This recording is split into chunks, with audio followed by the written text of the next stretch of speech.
streaming. Hello everyone. To the 0% of people which are probably listening right now. That's perfectly fine. I haven't warned anybody at the end of the day. I'll be streaming. I just need to give the link. I thought Right, I need to check, because I thought I disabled bot rigs, but whatever. I just need to get... Hold on. Let's go onto YouTube. Just gonna put the link into Warforge chat.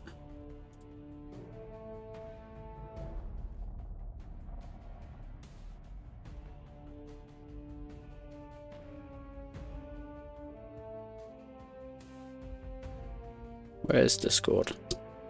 There's Discord.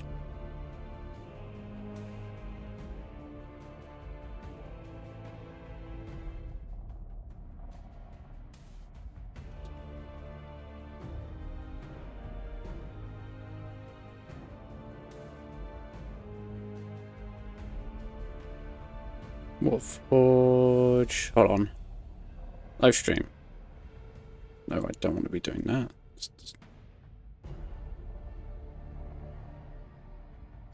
This reveals. No streams. Why am I such an idiot?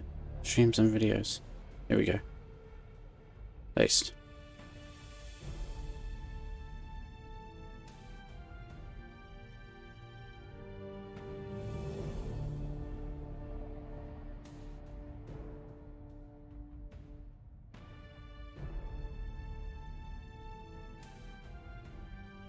Right, there we go. Hello everyone. Hope we're doing alright. Right. I'm just playing a bit of the games today and testing out like the Emperor's Children. I don't have a full collection, but I have a decent collection, so there's just a couple cards missing. Got this card missing, which I don't care about because it's terrible. This card I would actually like to test. I think it's half decent. I'm not saying it's the best card in the world. And you know, what we're missing is some of the legendaries, so this guy, that, you know, a couple other things here and there. But I reckon I've got enough to try out this guy, which I actually have been recently. I've been doing alright with him. And I'll try an alternative version of this deck, but this is the deck I've been running. Let's go into the edit version because it's not able to show it, but you got this guy. Basically, there's a couple of odd things seen here. There's the curve, which you will see is a bit different. When I say a bit different, I mean it's got like very low curve aspect to it, but it's also got a very high curve aspect to it. So it's a bit of a weird one. I've been just testing out certain things and testing out these guys. I haven't really been able to properly test him out yet. I don't know how truly good this guy is. So it's hard to say. This guy is pretty darn good actually. If you're able to get the elixirs going, just give him +2, -2 to everything. It's really darn good. And I've also tested out this. And I've somewhat come to the conclusion is that this is like an amazing card against certain things and then a terrible card against other things. Like I haven't tried to use it to reduce the range attack of a powerful range unit yet, really. Which I guess is its secondary use, but really it's a hard removal use. And I'm trying to think. There's certain factions where that's amazing against. So, for example, I can only imagine Dark Angels with all their Deathwing. I wish I could just click Deathwing and then it would just bring up all the Deathwing. But, for example, just being able to remove one of these guys for free energy is absurd. Like, it just dies. And then that's what happens. This guy dies. He dies. He's not particularly good, but... hold on, something's going wrong. There we go. He dies, you know. He doesn't die, but if you get another minus on today, you can. You know, there's a lot of things which just straight up die, and there's a lot of factions which have that. But there's also other factions which just really not worthwhile, because you don't really want to use it on like a free energy drop. You want to be like trading up. So for example, Tal, there is, I just put my thing over here. Tal, if you want to be like, I think just in the 4 energy faction, the only thing it can destroy is this and then that. And you want to be trading up. So it can't kill that, can't kill that, can't kill that. Can't kill this, and it's stealth anyway, so you don't, you know, can't kill this guy. And I don't think there's a single 5 energy drop it can kill on Tal. So there's certain factions which is absolutely amazing against, and then there's certain factions Crescendo is absolutely terrible against. And so it's a very much a like, it's the Emperor's Children personally, I think. They're very much Feast of Famine sort of faction. And I think there's no exception to their sort of more control warlord, which I'm trying to play this as. But it does feel like a Feast of Famine. Which, in a ladder ranking sense, is a... Well, if the meta suits it, it's amazing. If the meta doesn't suit it, it's normally like one of the worst decks in the game. So it can just change from like no changes to the actual Emperor Children itself, but it can change in competitive viability just from one month to another, just by everything else changing around it, and it's kind of crazy. So there's Terrifying Crescendo. You know, one of the things you absolutely do need with this guy right here is, I'm going to be testing every single deck with Disharmonist. Disharmonist is crazy. If you've been able to get those stimulants going, you can just do some absurd things with this. It's kind of dumb. You can make... I remember ages ago when I did a draft run. Is it draft? Is that what it's called? Yeah, it is draft. Huh. Anyway, when I did a draft run, I was able to get a Gorkanaut, which has like 10 attack, 11 attack, all the way down to 0 attack because of this one card. And I just super buffed it. It's kind of crazy. There's certain cards which I find just kind of crazy for that. But yeah. So yeah, I'm gonna be showing off a couple of games of this deck, and then I'm gonna try and make some more versions of this. As I say, there's some things which I'm unsure about, let's say. Like this guy, I think it's just too high for cost for what he's trying to do with this. How many troops have -2 attack? It's kind of like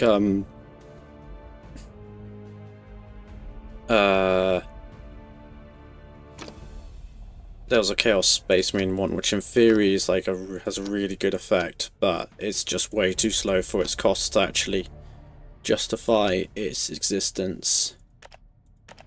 Black Legion. Where is it? It's like Chaos Lord or something. Yeah, it is. It always had the, when you deploy a troop, give a random Dark Pact. In theory, if you're able to get this out and then play a whole bunch of troops, it works really, really well, but it's just so high in cost, it doesn't realistically get to the stage where its effect can actually work and trigger properly. And I fear he is the same. But yeah, we're going to go through some games and see how it works.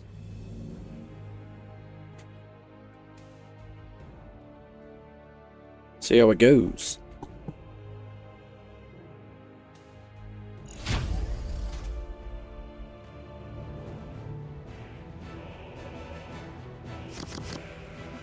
Okay, so I think when I get rid of these two, it's pretty good.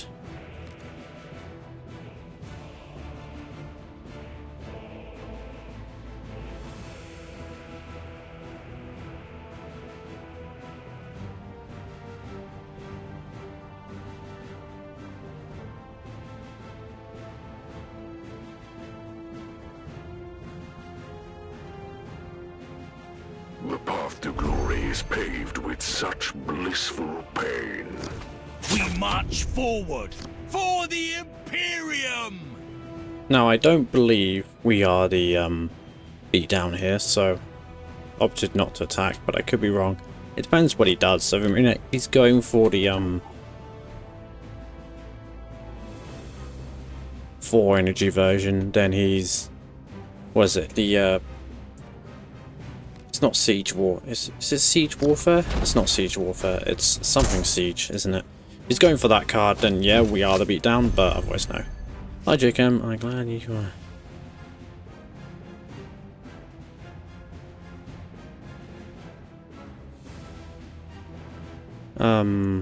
Hold on, let's do this. Nice. I think you're probably pretty useful in this situation. Hi Jachem, I'm glad you're changing daily requirements. I'm hoping they won't be so faction specific now. Yes, sir. Ah, yes. Yes, now I know what you're talking about. Sorry, my brain just had a meltdown and wasn't thinking. Yeah, I think it's a good thing as well. I agree. Now I kind of want him to die.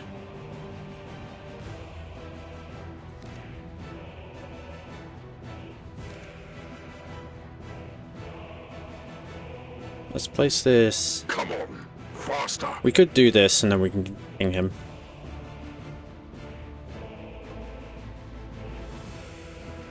Don't know what I think we do this. Let's get a kill on him and then do this. Then we should be all good. Yeah, we're all good. Yeah, I mean, they've been a bit more. I think they've realised that because we've had like a good old 6 months, haven't we, or something like that, where they've released new content, which have always pushed the faction, wherever and whenever it's released to, over the edge, and then a month after or 2 months after, they would have to nerf it straight away, and then after being nerfed, they would do the same thing with the next content. And since we're going to a cycle, so hopefully they stop that, because that's never been fun for anyone really. Armor every single day of the week. Let's do this, get your armor, shoot you. I think we're getting an advantage on a punch. Yeah, and it's nice that their focus, they've explained what's going on, what they plan to do next, and they're not gonna avoid just giving out content for I mean, they're gonna do a reinforcement pack for the Elder, but they're avoiding. They haven't mentioned what else they're gonna do in terms of new releases, and they're trying to develop like the UI and stuff, and a new introduction for new players and whatnot, and trying to make that better, which I think is all in all a good idea. It kind of feels like we might need to just go for a period of just more stabilization, which I think is smart. And what I mean by that is less changes to the game per se, where things just because if you change things up too much and don't allow things to settle, it can ruin things. Oh, they are. Did not. Yes, they are releasing a new faction, aren't they? They haven't said what it is yet, so we'll wait and see. Wait and see what they're going to do. Really, nothing else. You don't want to do. Well, okay then. We're gonna save you. I think we're not just gonna play you then. Tempo drop.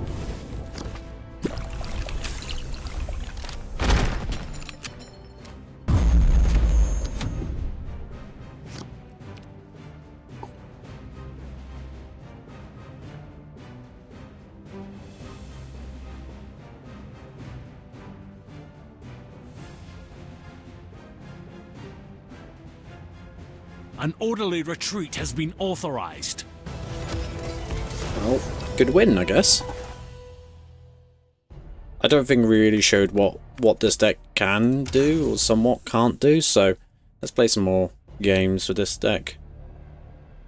We did a little bit there.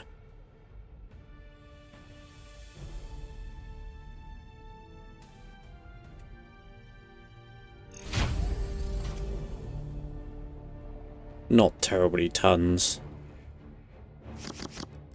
Right. This is just too high in cost. We want to keep you. No, I don't think we go for walk for surge. Yeah, just normal conditions. You can. The path to glory is paved with such blissful pain. From the eye of terror we shall bring no mercy.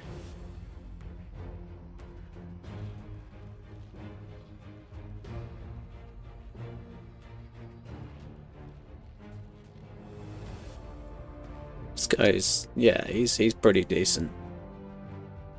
I think we're able to get a good game here. What we can do. It's got a level 40 forge.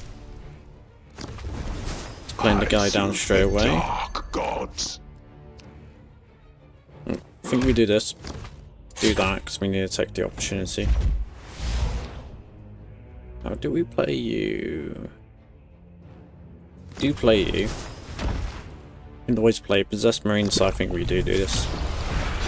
Just any Possessed Marine will trade with this guy. Now we can play you next turn. Oh. Is there something? There we go.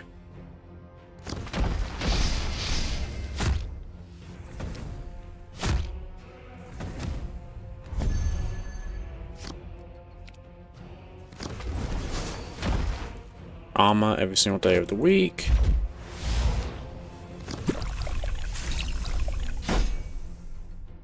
Now wait a turn.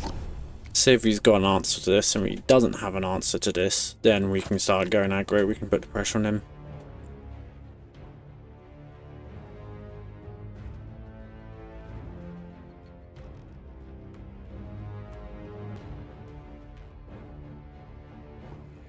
Yeah. It's lost connection.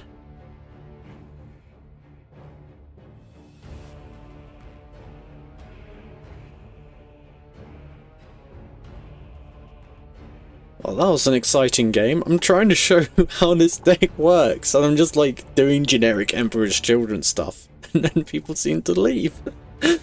Oh no.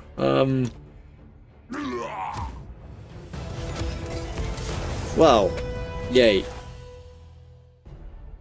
Let's have one more game. Let's have one more game.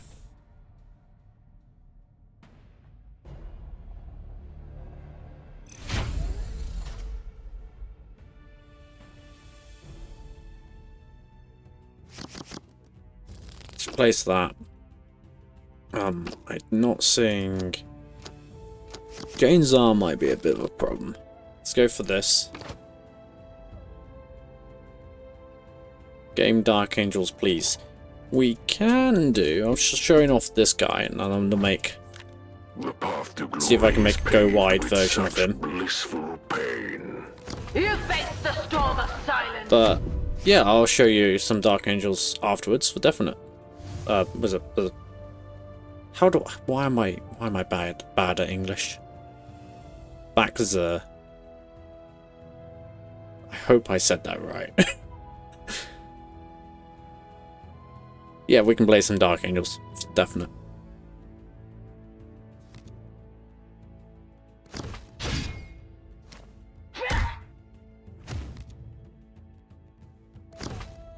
I suppose she does have a really good counter, doesn't she? We want to do this.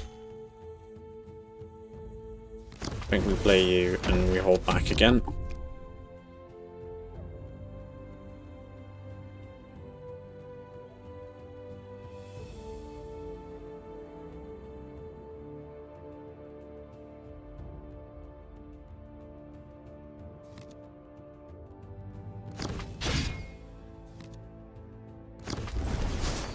Hold still.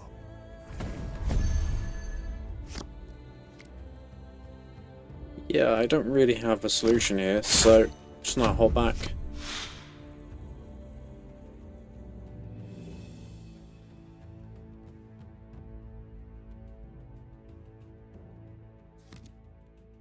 Oh no. That's a good card for him to get this early on. Not gonna lie.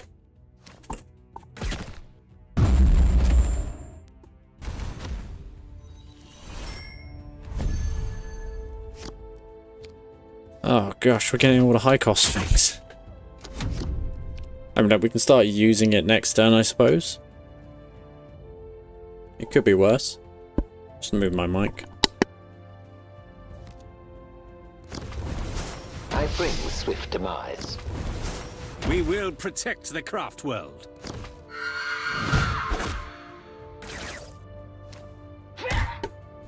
Right.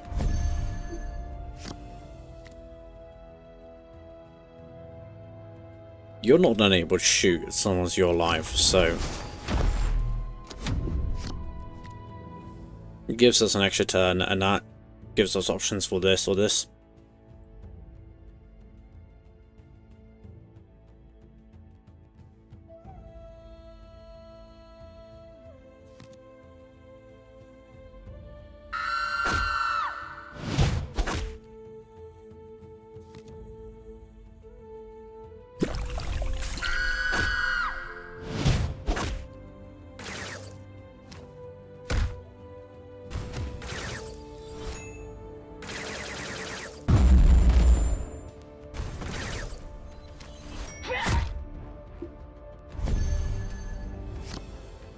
I think we're going to use this so that we can heal up.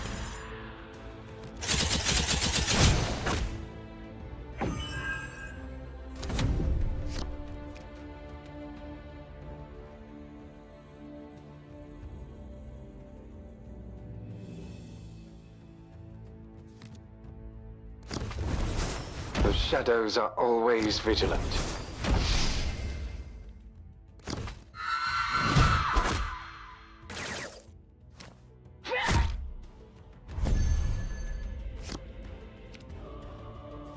Let's do this.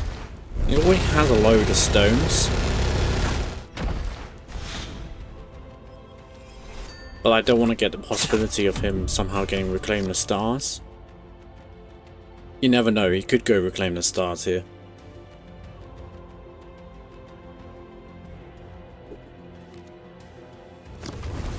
Yeah, I was suspecting that.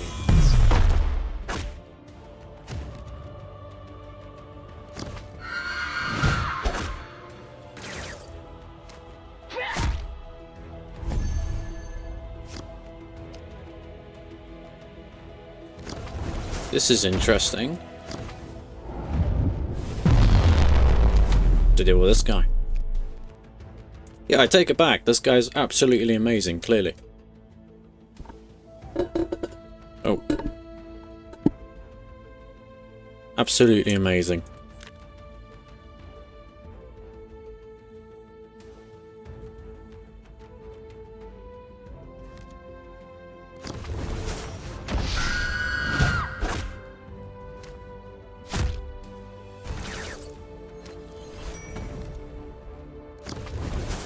The shadows are always vigilant. It's just one game, so we can't make decisions, excuse me, on just that game alone. We can't kill that guy, so, well, with this. So I do want to get healing from that. I mean, I could very easily be dead hit. We'll see. He does have Wailing Doom at the end of the day.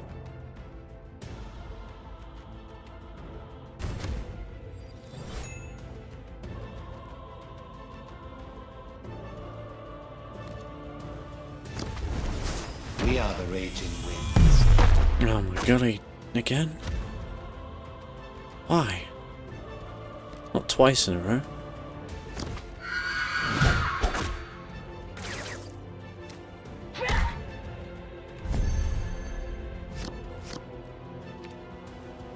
Okay, so how do we do this? No, I can't play you and then also do this, so that's not an option.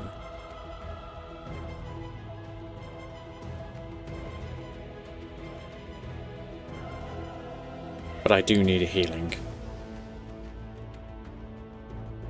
Come on, faster. We do need a healing. So I think we have to just do this. Even though it only heals me 4. Yeah. Not the most exciting, if I have to be honest. Probably you, because we're getting to that stage of the game. And probably you.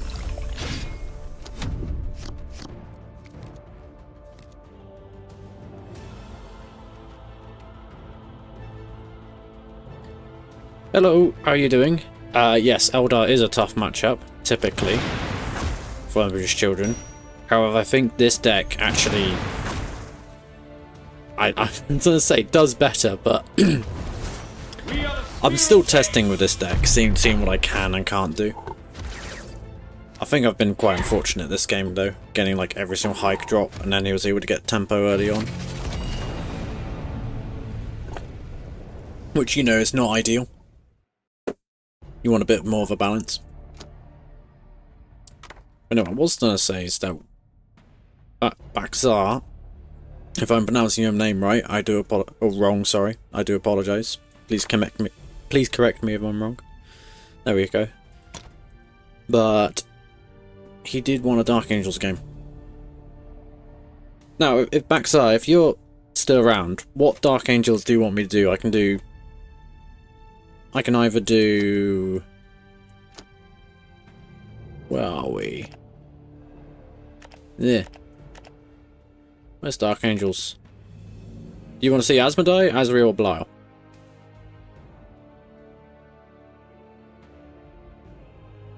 What do you want to see?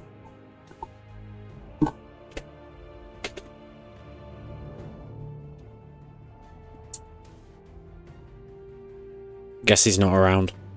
Anyway, we'll do some Dark Angels then. We'll do some Asmodai. Asmodai? Not Asmodai. Azrael. And then we'll go back to the Emperor's Children and see what we can do there.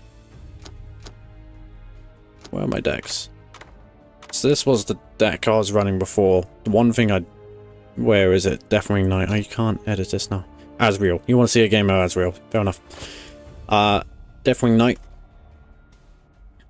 These are the guys which got nerfed, which I actually did ultimately disagree with. I felt like, if anything, other things which could use slight buffs to support other game plans. Not saying that these guys getting nerfed wasn't appropriate, it totally was. But this guy probably didn't deserve it, and I've always struggled to find a replacement for that guy. So what I've done, I think what I did was I just removed the 5 energy drop altogether and hope we get some other 5 energy drops. But that, what do I do here? Encircle Champion and Wavering Deathwing Knight. What's the difference between these two decks? So there's no Deathwing Knight. Nope, no. Wavering Talamaster, Wavering Zeal, Deathwing. Oh, putting in covert operation, that was it. That was a bit of fun, but I don't think that is probably the best thing. That's another card which... Dark Angels, I've discovered, is a really weird faction.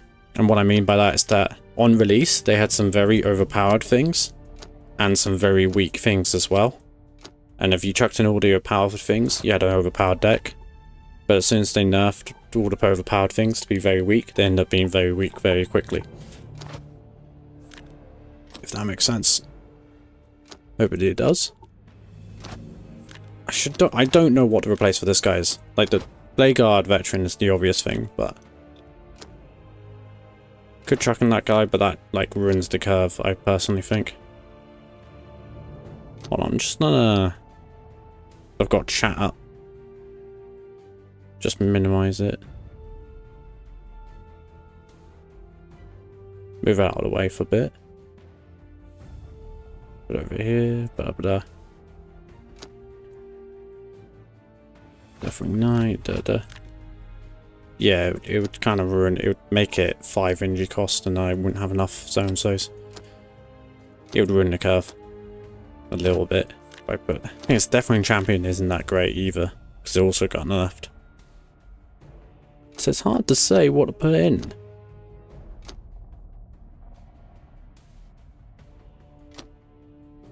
Like, you're the obvious replacement, but I don't like it.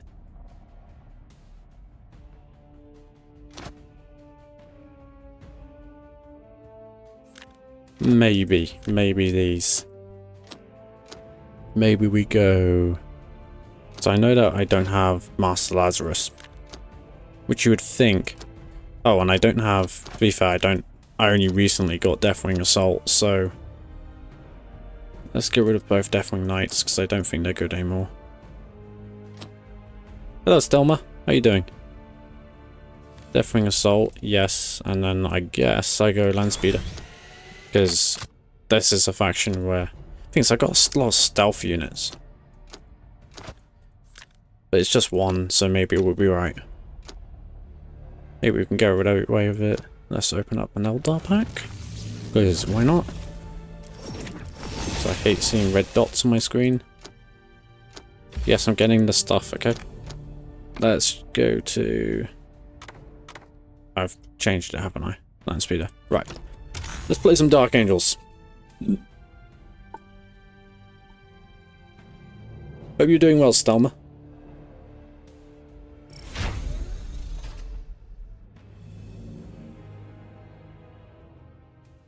Uriel, okay.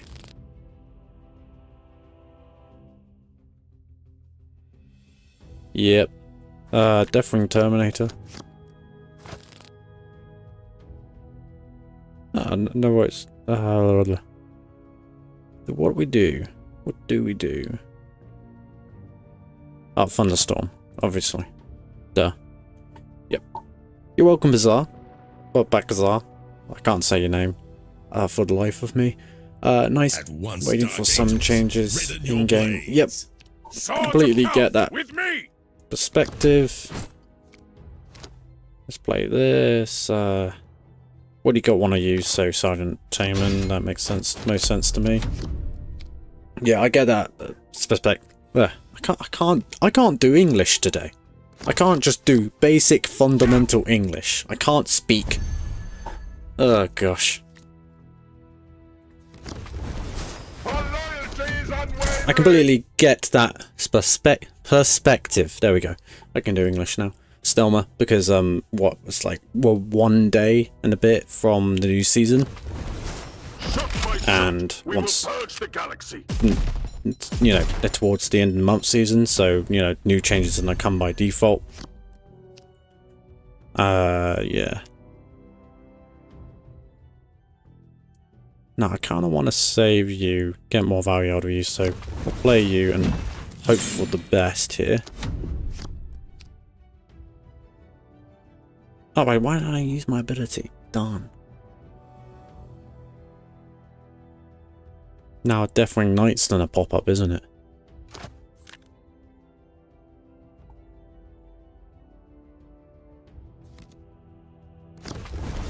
For courage and honor!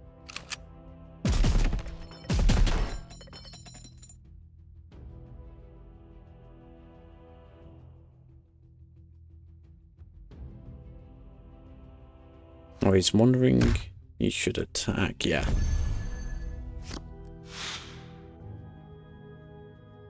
Now this is interesting. What do we do here? Got the rock. That's pretty good.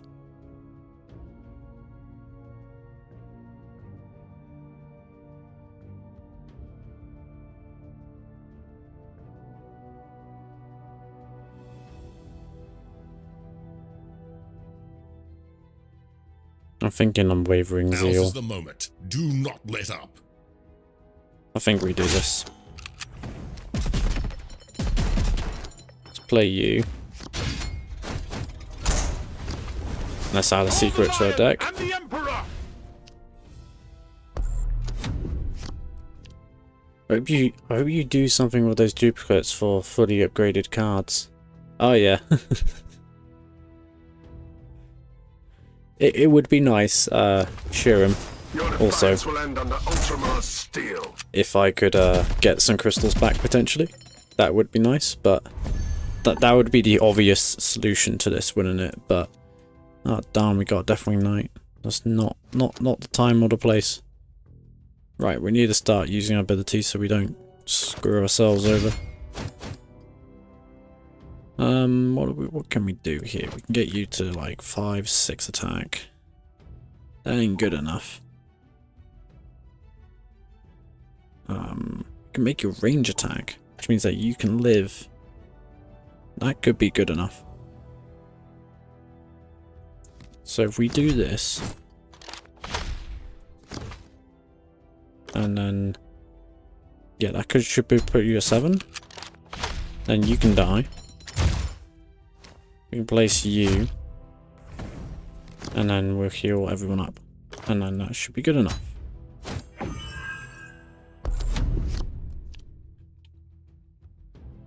Oh, 800 Blackstone, maybe Blackstone shop. Yeah, there's 100%, there's things, and I think they're working on it.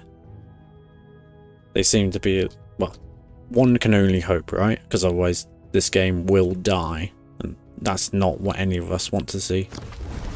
Your defiance will end under But hopefully steel. they do something about it. Still can't kill this guy. That's pretty nice. Yeah, we're gonna have to use you to shoot over here.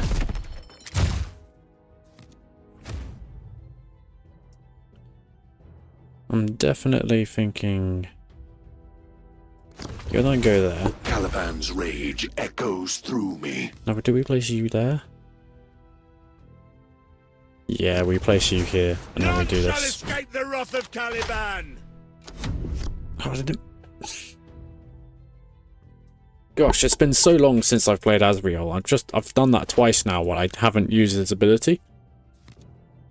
It's not the most fun.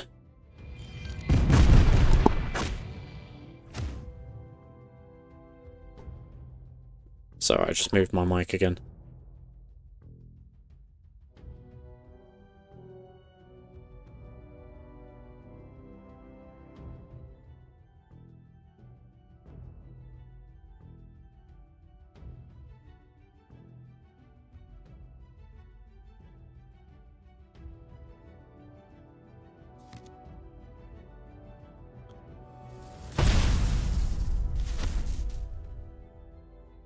Should they make it infinite? Yeah, actually, you might have a point there, Stelma. If they make it infinite, I think it will. So it always progresses your forge. The only problem is that they'll have to make the forge infinite as well, I suppose. And in theory, it works, right? In theory, it works.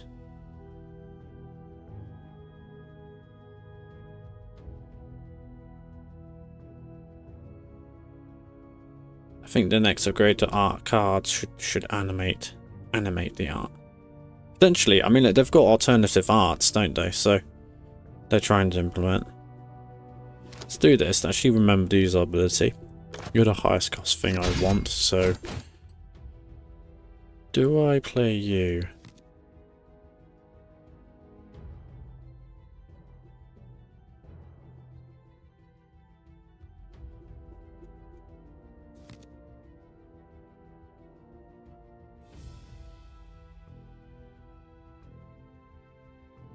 Do I generate? I think we, to be honest with you, I think we use this. We generate a guy, and then just get those quest points going up. And the Emperor. Marvel Snap, it works. What do you think about the new style? Upland style. Yeah, I love the Upland style, and I probably would pay for it if I was more of a financial position right now. I'm not in the best, so you know, you have to just withhold from spending money. Marvel Snap. What what is it? I guess. Oh yeah, infinitely upgrading. Yeah. Aim true and I think in theory it should work in theory, right? It's just that. What I think I was specifically referring to is that they have to make the forges infinite, so they can the awards can go on for infinite. I think that's the idea. But that should be doable, really. So yeah. There's one alternate art that's just lazy. I mean, yeah. Yes and no.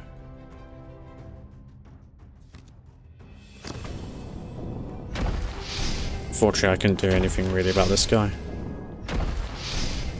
Everything's just gonna die.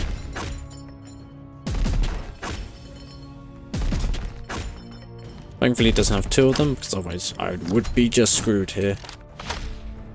What are we gonna do? But you're gonna die. You're gonna die. I'm gonna kill you, kill you.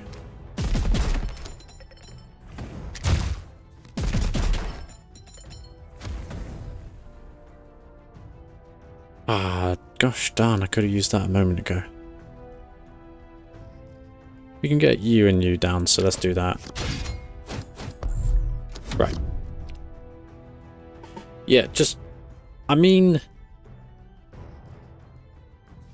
They had the Emperor's Children released. Form up and advance. They've got certain things they've been releasing. It's... There's no hiding from Ultramar's wrath. Yeah, it's... meh.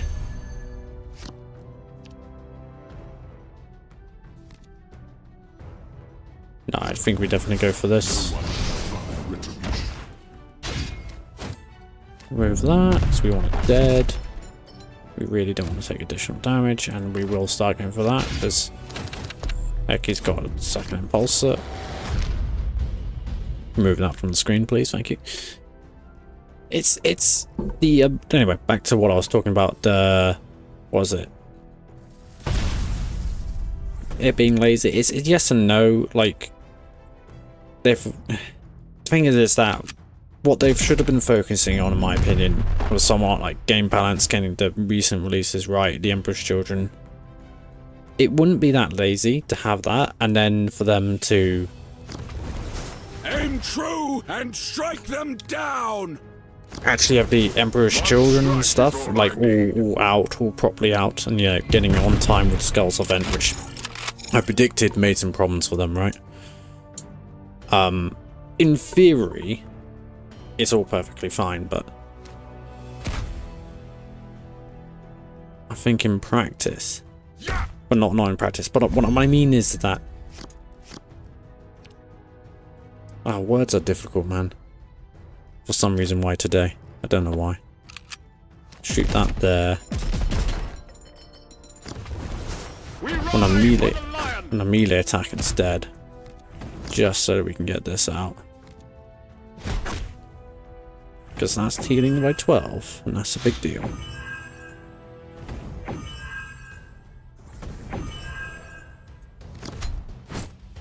Generate a guy, and then we'll play the biker. Right. Shall never falter. Yeah, if it wasn't for all the other failings, I wouldn't say the alternative art's really that lazy. It's nice that they're actually doing it, but the fact that it's the alternative art and they've got all these problems is not great. And there's also only one. If they did a whole range on alternative art, it would make sense where their work is going on and what they've been planning to achieve. But unfortunately, it's not been shown. For whatever reason why. Well, where all the work has been going and how it's all been spent. For the Lion and the Emperor! For the Lion and the Emperor! We must be eternally vigilant for our own flaws.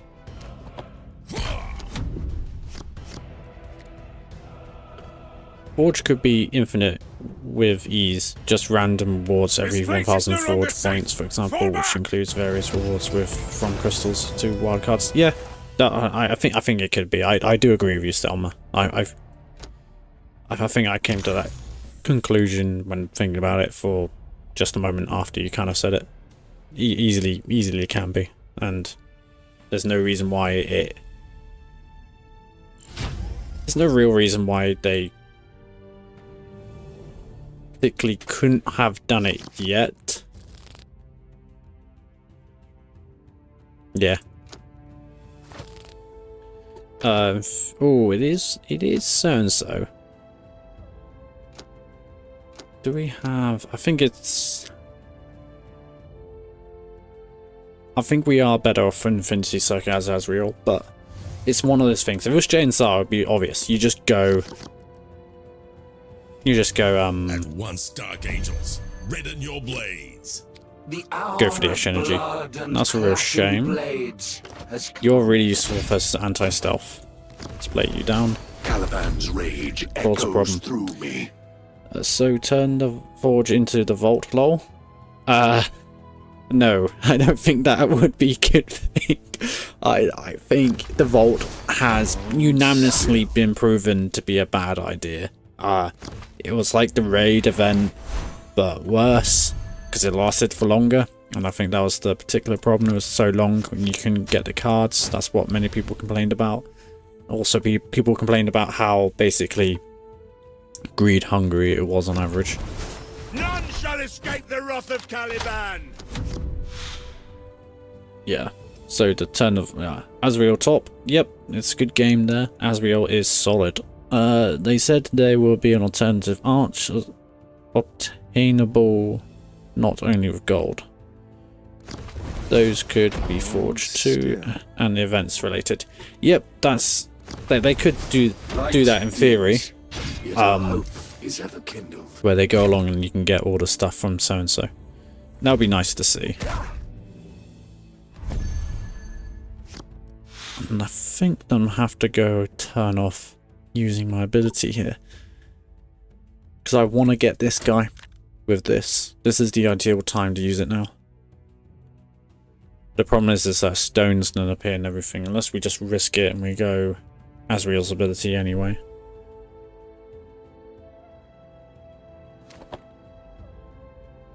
We could just use Asriel's ability anyway. Do not let up. It's hard to say, really.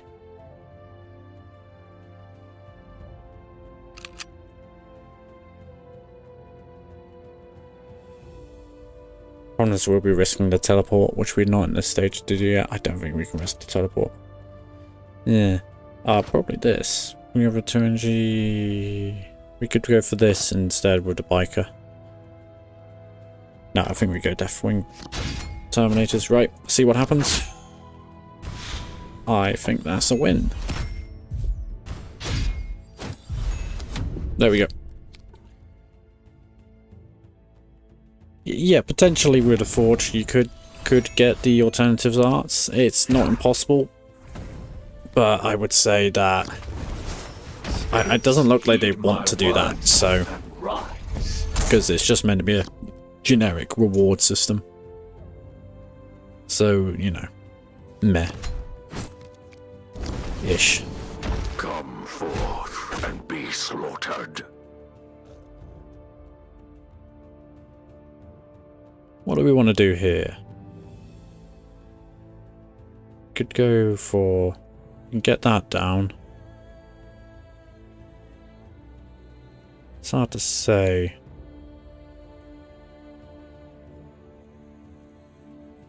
Don't think we really want to go Ezekiel here. We need like tempo drops. Then I'm thinking the rock. Yeah, I think the rock's the right decision. So what score would you give the devs for the game so far, Jachem? Okay, so that's an interesting question. Stephen. So Stephen Watson? Stefan. Flippin' heck. I can't do English.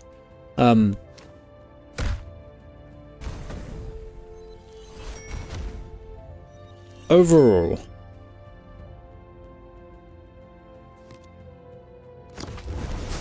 thing is, you have to bear this in mind in me playing. I have played the game for quite a bit now. Ever since launch, really.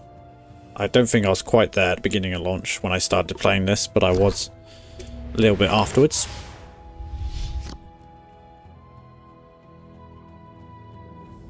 And when I say launch, I don't mean from the Imperial Guard. I mean when they released the game for people to play, you know, not the official launch. I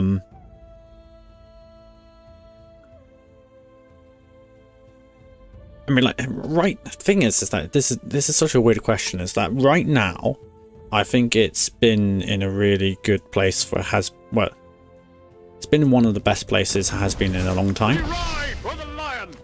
Like this moment right now. And I think it's actually like in a like specifically to this moment. So hence I find that just that there's a lot of ways you can evaluate that. For the lion and the emperor. It's one of those questions I really need to think about. And it's difficult whilst also doing this game as well. So there's just a lot going on. Deadly Hunters is always a decent card, so we'll have that. I mean, like, this game has always had ups and downs.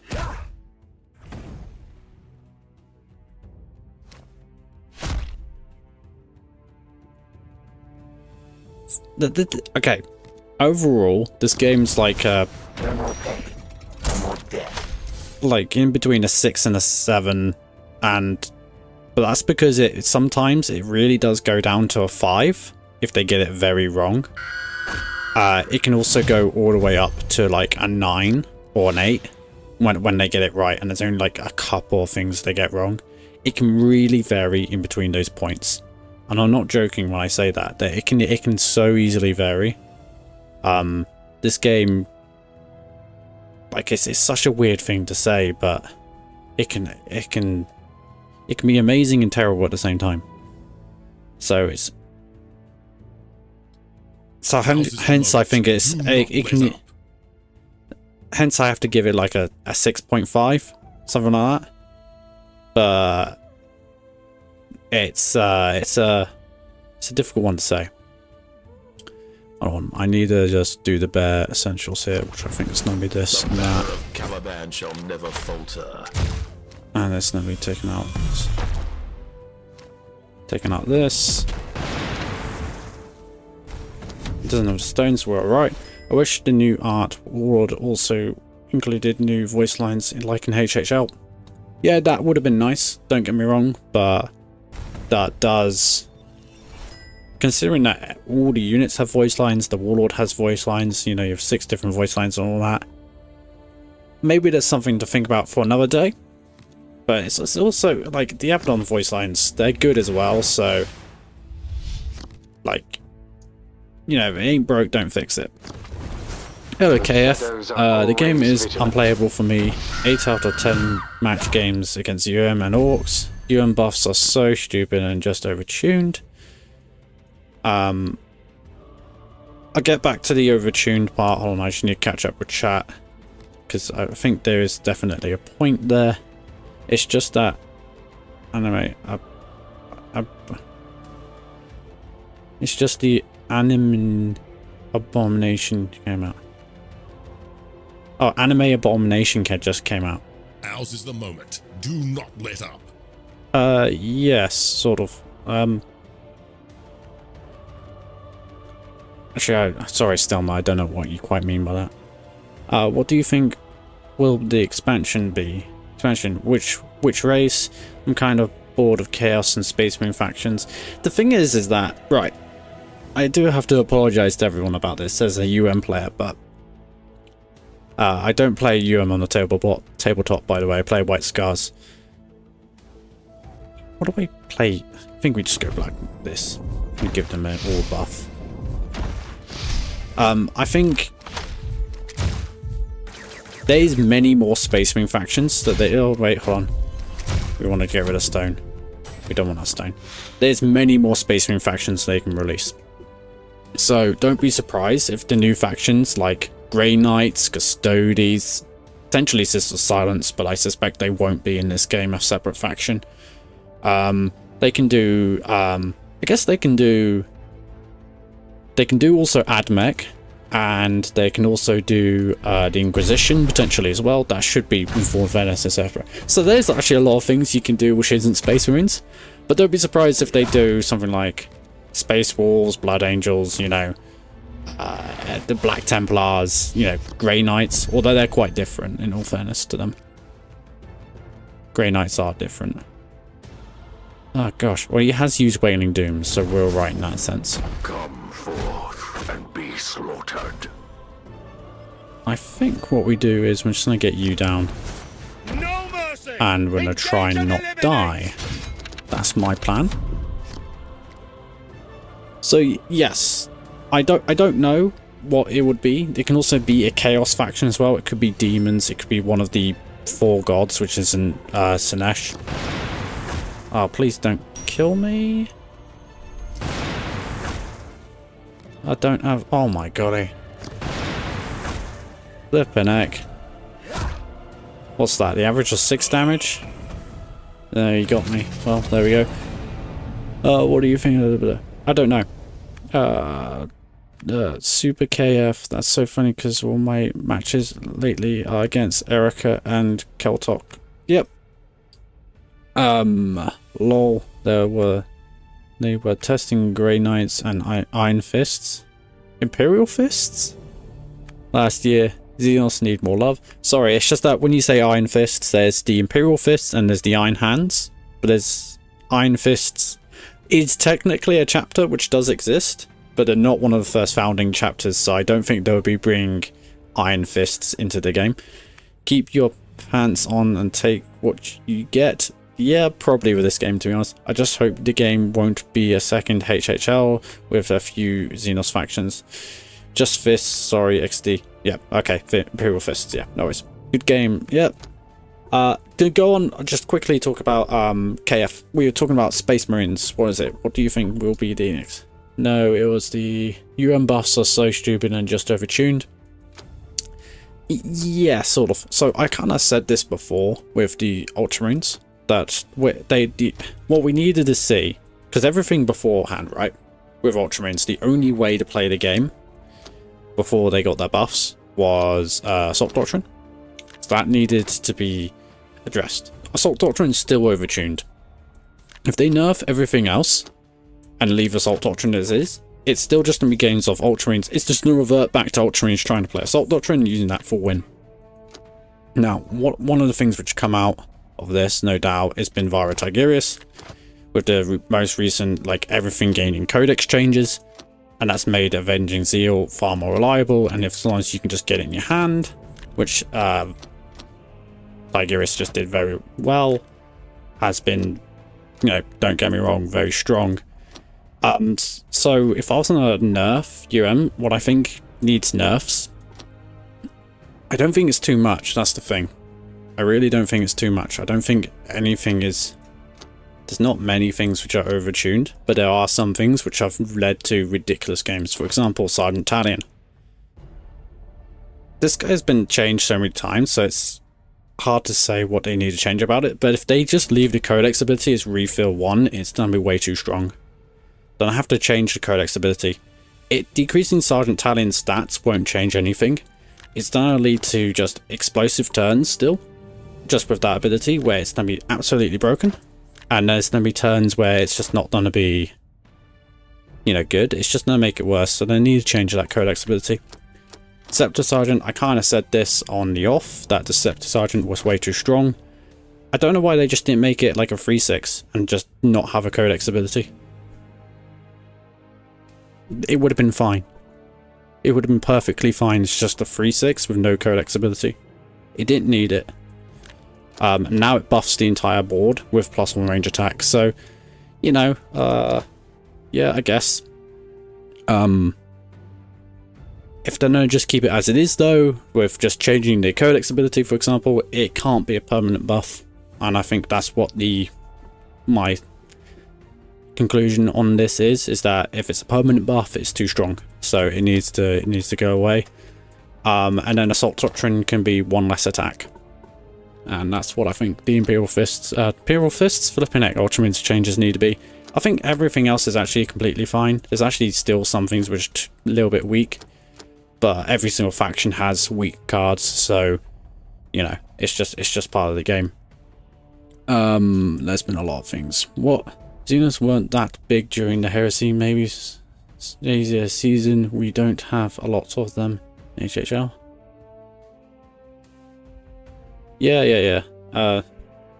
It's just because the Heresy was Space Marine off, and proving, you know, who has the bigger muscles than each other. So That's the whole point of that. So yeah, the Xenos definitely need to bring out all the Xenos. I mean, the thing is there's not that many Xenos factions left, to my memory. You've got Dark Elder, which you can do. I guess you can do Harlequins as well, if you count them, and I guess you can technically do Yanari, but you know, like, how many Eldar factions do we really want in this game? You can also do Votan. They're space dwarves, effectively. But apart from that... Hold on. Let me do this. Just moving chat. I do apologise. Apart from that, it's hard to say what else they can do. Because we've got Orcs, got Tyranids, got Genestealer Cult, got Tal, got Necrons, got Eldar. Yeah, Dark Eldar, Votan. Like, what else are we missing? It's hard to say. Dark Eldar, Votan. Meh? Like, we got Genestealer Cult, which is like a subtext of Tyranids almost. Even though they are their own thing. I can't remember what Admech. Admech are not Xenos. They are an offset of the Imperium. They're more Imperium-like. So don't get me wrong. Admech, completely different, unique faction. And I did list a whole bunch of factions, which I've like Admech, Custodes. And you can do the Inquisition. You can do so and so. This is all Imperium factions, which are different from just being pure Space Marines that they can do. But I'm thinking specifically Xenos. We're almost there for all the Xenos factions. And there's like a lot of Space Marine factions, pure Space Marines, like Space Wolves, Black Templars, Death Watch, Blood Angels. Like, there's a lot of things. And then you got all the sub-chapters, first founding chapters as well. So you can go White Scars, Salamanders, Raven Guard, Imperial Fist, Iron Hands. Like, there's nine more Space Marine chapters you can do without even going into Crimson Fists and whatever. Like, there is a lot in theory you could do. So yeah. there's you know, it's one of those things.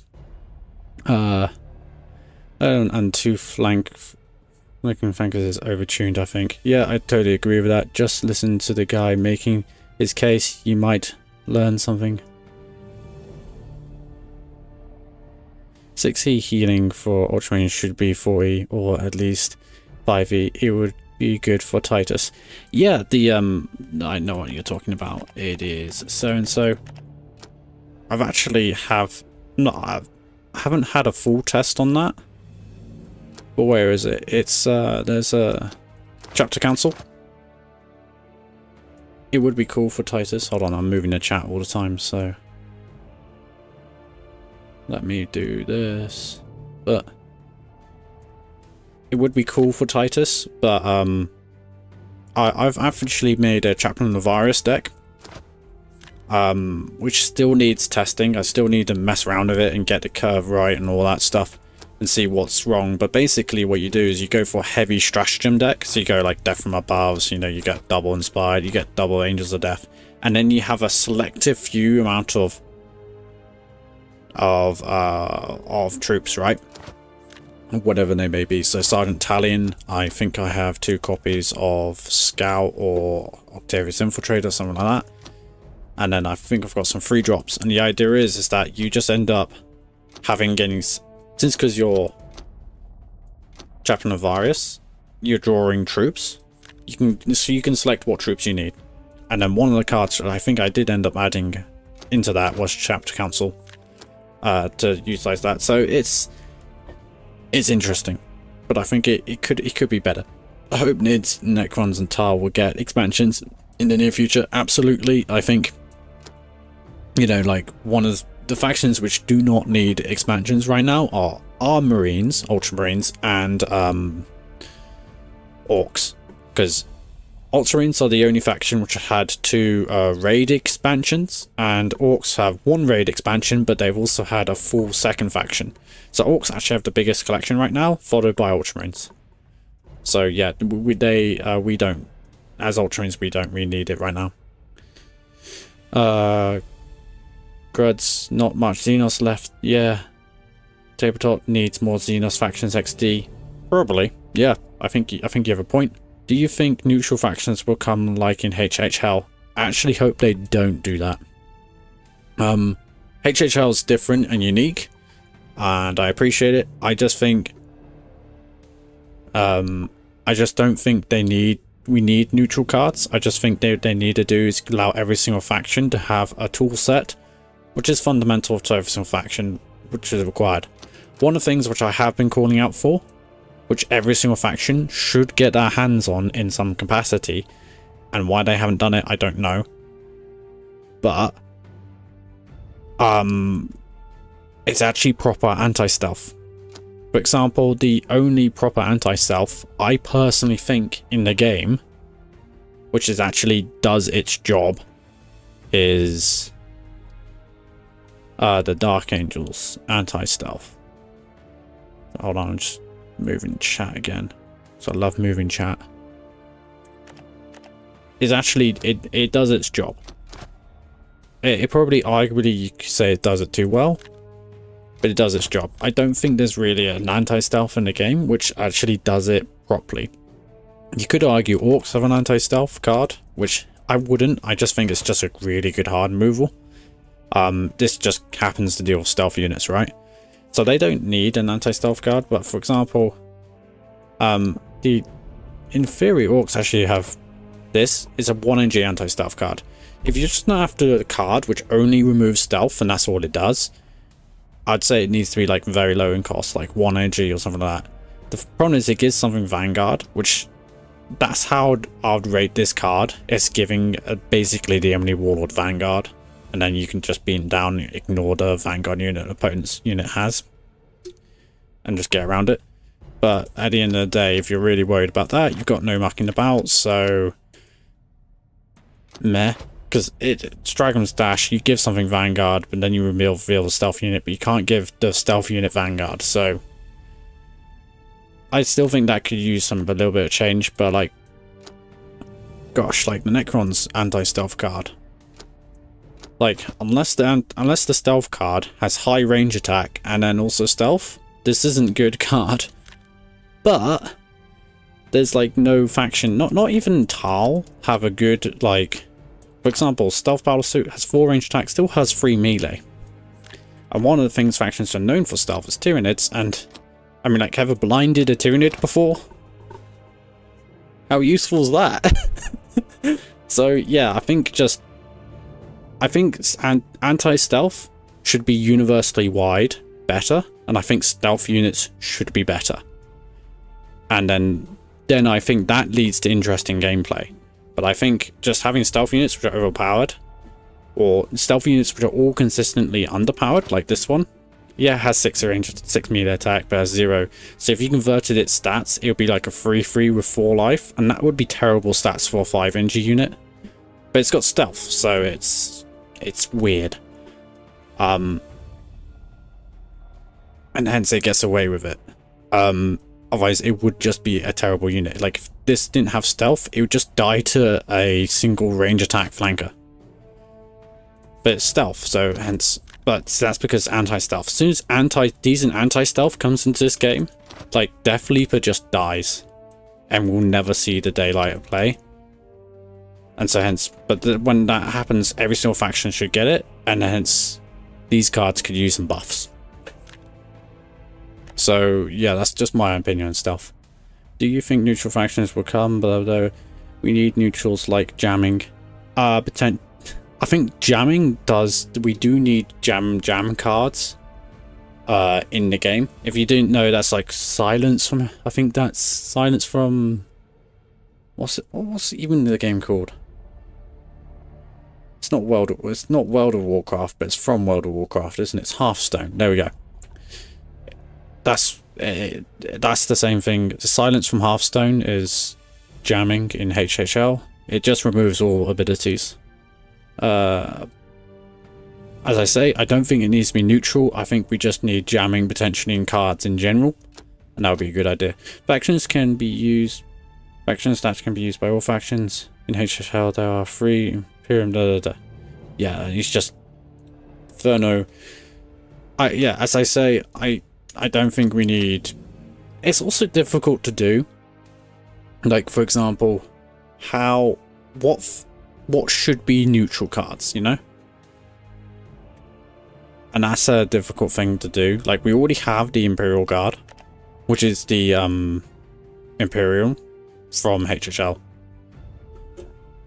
So it's gonna be difficult to say as a neutral faction to add this or not to add this, you know? But I do get the point.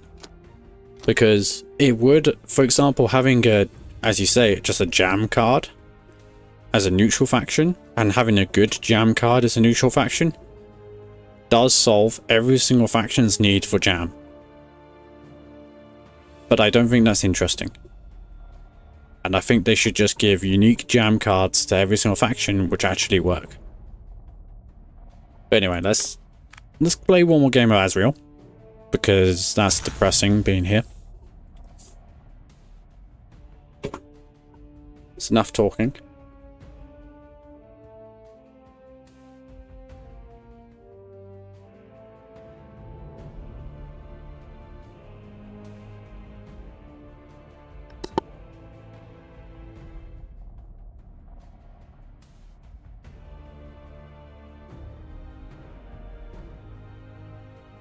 Come on, let's get so-and-so. What do you think will be in the next balance patch? Ultramarines nerfs. Orc nerfs, again, for the 3rd month in a row, by the way. The 5 energy card, which deploys all the stuff. That needs a nerf. I think it's Green Tide, that's it. They fundamentally didn't solve the problem, and I don't think they fully understood why that became broken. And because the reason why that wasn't broken before and why it's broken now is because there was only 3 2 energy troops that you could play with Green Tide before, as a 4 energy card, which made it perfectly alright, because the best person to do it was Gruk, because he's the only guy which could get those 3 exact cards, and I don't think I want to do that. But then they made an update to orcs, buffing them. Not again. Warriors of the Imperium. You. The Emperor. So they buffed them.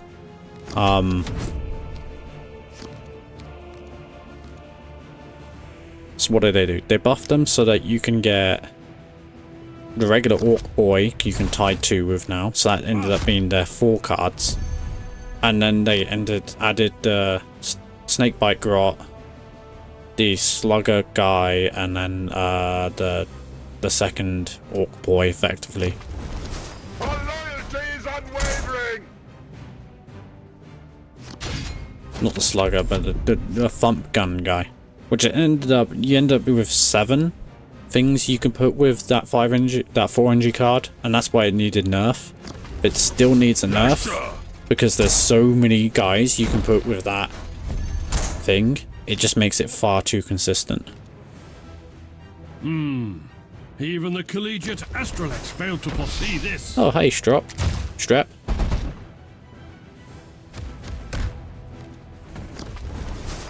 the Lion and the Emperor. He's probably surprised by the fact that I'm not playing Ultramarines. What do we want? I'm thinking this. So yeah, I think Ultramarine nerfs are coming, specifically Talion, specifically the 6 energy drop, maybe even Avenging Zeal. It kind of depends on what EG decides, and they could randomly nerf something else as well. We've seen them randomly nerf other things which didn't need nerfs before, so don't be too surprised if they randomly nerf something else from the Ultramarines which makes it from bad to unplayable, because they've totally done that before. Let's get you. You're pretty good. What faction would you get a buff? Now that's a difficult one, because I don't know what faction will get a buff. They've started to, over time, which is a good thing, for like past couple of months now, where they've buffed one faction and given them a decent solid buff. Giving them new stuff to make them more playable. They did that with Tal, they did that with well, this is the problem, they kind of did that with like, trying to think now. Well, they did that with Orcs before they got their new expansion cards. They did that with, No mercy! Engage and eliminate! which, you know, I would argue is not a good thing, because it led to some problems. They did that with GSC before they got new cards, which wasn't a good thing. They need to do that to guys which don't get new cards.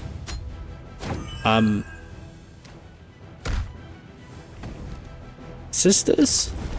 Write him down! They could do sisters, but you know, there's going to be a certain point where they need to stop buffing every single faction, because they don't need to anymore.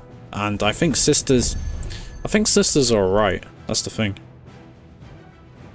I need to, hold on, my chat. I've always moved my chat. Yoink. It's just, it allows me to see, yeah, I can do this, so we can do that, and then... Come forth and be slaughtered.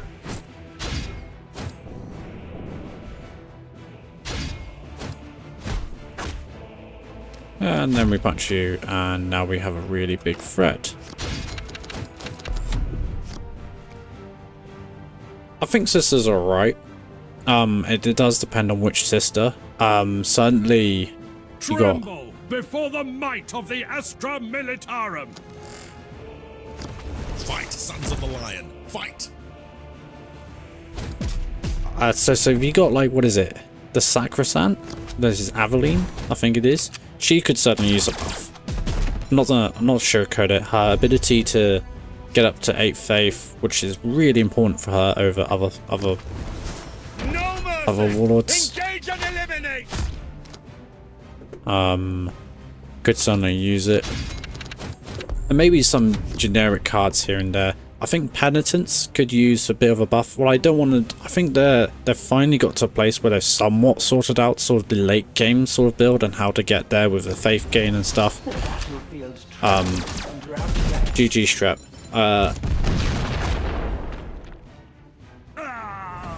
So, don't get me wrong, sisters, but I don't think they desperately need a buff. However, I think they can certainly make Penitence, I think, a bit better. I think that's slightly weak. Really, Penitents just need more cards to synergize with them. They don't really have just that many Penitence units altogether, to be honest. You can count, I think you can count the amount of Penitence units you can have in one hand, which is not a good thing. They need just a couple more here and there of actual Penitence units, and then they can have a bit more of a different archetype, I think, anyway.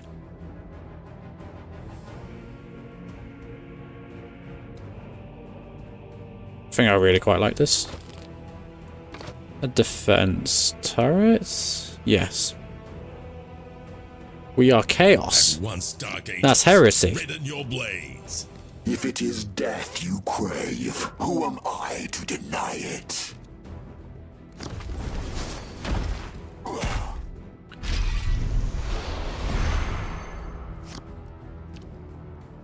Let's play you. Let's do None this. shall escape the wrath of Taliban. Only this is a choice. But yeah, I think like Aveline and then Penitence could use a bit of a buff, and then they can just go from there. So that's the potential. It's hard to say otherwise. Owl are actually in a decent space. Not like super crazy amazing, but they actually are decent. What do I do about this now? Problem is, we'll now take some damage here. Unless I buff you up, then how do I kill you?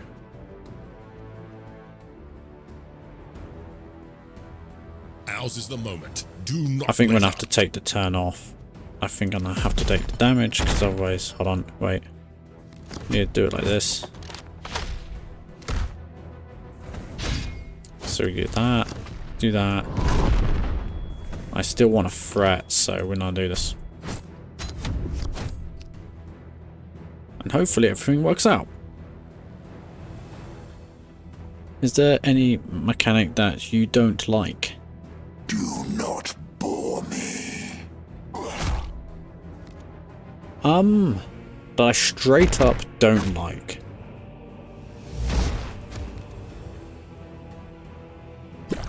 In principle, no. I don't think there's a single mechanic that I don't like.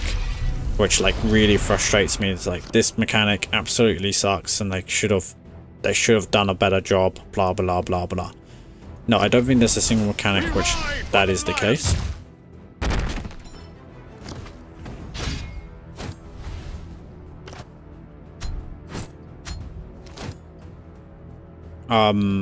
But there are certainly times when they've implemented certain mechanics which has really frustrated me.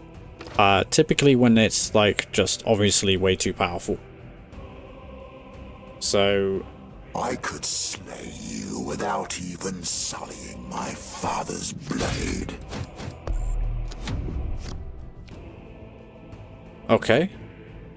Anyway, but what was like a faction guy which is just way too powerful? It's a good question. I thought I had land speeder. Darn. Rogor Darn. Do I even use that now?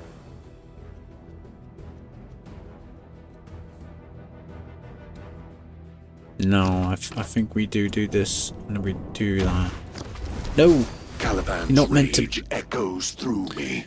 Oh well. Definitely Terminators, yes. He was meant to go on the other side.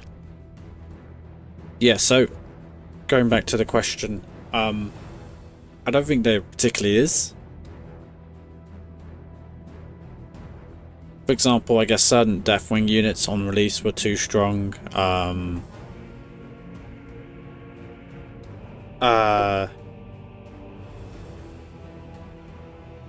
You know, just certain cards were just overstated, too strong, and then just don't end up working.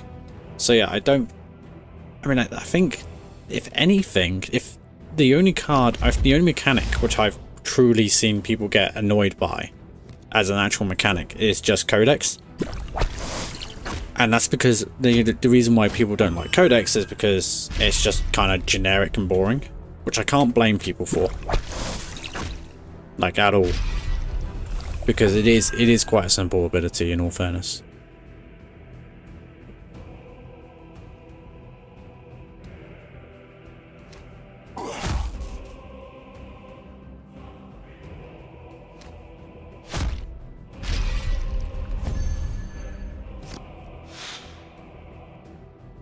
This is an interest. No, we're not going to do this anyway, so we're right there, so hence we don't need you to get a kill there.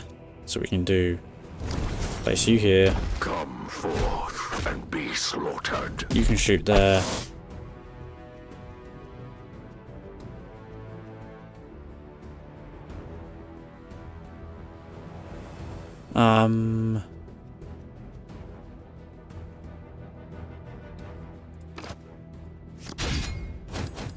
We can do this here.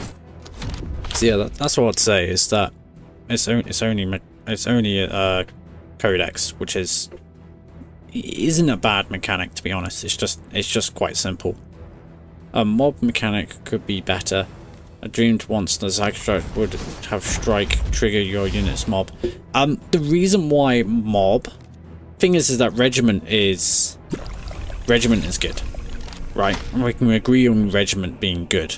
And the reason why regiment works is because somewhat just how the Imperial Guard somewhat works. How to explain that? Particularly Ursula Creed Because right, there's two things reason why regiment works and mob doesn't really work. Hold on, I just need to take the turn off to actually think about this turn so I don't just instantly lose. I think I'm gonna have to do this here, this here, Shall never falter. punch you here, punch you here, and then shoot here. Right, yeah, so let's go over two things. The reason why regiment works, and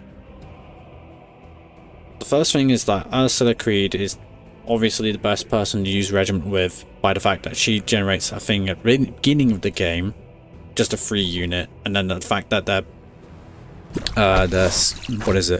counter-attack card, or whatever it's called, gets you another free unit as well, so you end up getting a couple free units down to combine with whatever regiment card you've got, right? So they've got more triggers for regiment. The second reason why it works better is because, frankly, to be honest, there's just better regiment cards. There's just more of them in the early game, which is what you want, and they're more synergistic with what you want to be doing with regiment cards. I'll go over this over in a moment, Stelma, and why the mob mechanic doesn't work for orcs, because the mob cards are trying to be like, was it the mech boy? Ours is the moment. Do not He gives a buff to two vehicles which are on the field, and then certain vehicles are trying to do range attack. Like, what's that all about? Do I want to play this guy here?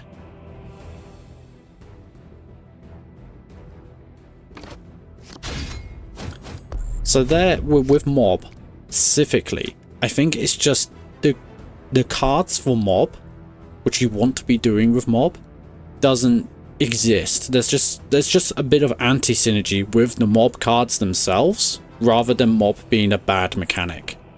And I think that's what I'm trying to say, is that mob isn't a bad mechanic, there's just certain cards which doesn't synergize with it, with what it's actually trying to achieve, which is not a good thing.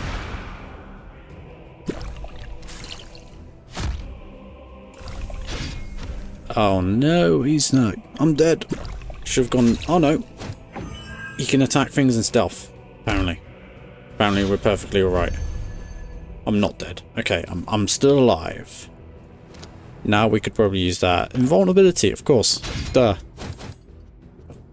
Obviously, right? Did I mention the invulnerability? Let's get the healing up. And let's get you down. The banner of Caliban shall never falter. Let's also not forget regiment is range, which is just straight up better than melee for mob.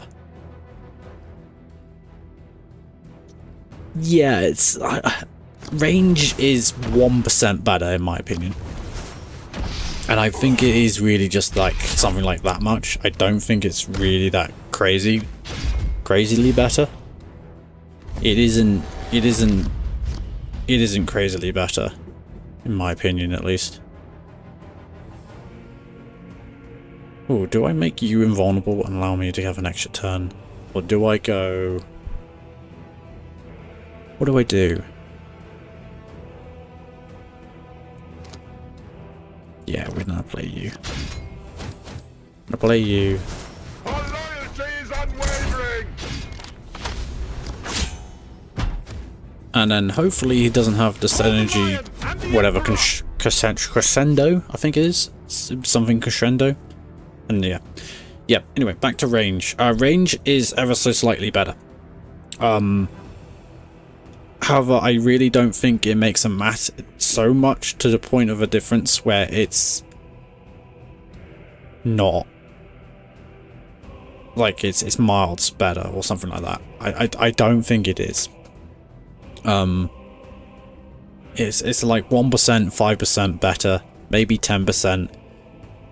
But I for example, if let's say something has, we're now go and look at the orcs. They actually have cards which are 1/3s and also cards which are 3/1s. And yes, the 1/3s are kind of slightly better because unfortunately the mob synergy doesn't exist, really. but it isn't like greatly better.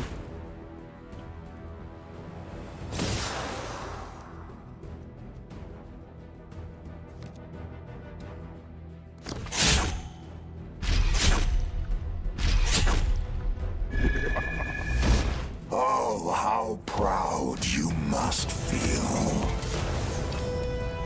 Let's go. Let's look at it. Let's look at it, shall we? Let's look at the cards. So if we look at the orcs, I'm trying to prove the point I'm trying to make. Hold on, this moving chat all the time. Actually, I can't really complain. Where's a good place to put it? Ba-da-ba-da-ba-da. No, can't take up the whole screen, but it can go there. There we go. Right. Let's look at certain mob cards themselves. Spanner, give a random bonus to a friendly vehicle. Okay, let's have a whole bunch of vehicles which do melee attack. War biker? Well, it has 4 melee attack, which is good, but it dies when it comes into play because it's meant to be that fast troop. So it's not Deathcopter. Well, it's flying and has high range attack, so it doesn't really want to be doing melee because you're going to be doing less damage for the mob to trigger. Boom Dash Snapdragon. Well, yeah, it's the same kind of thing. High range attack, so it doesn't really want to do that. Hold on, let's go all cards just in case I'm missing something. Grot Tank. Situational, right? It has same melee, same range, so it only wants to do it when the opponent has one greater, one worse. So sometimes can be useful, but sometimes not. So it's not the most ideal with that.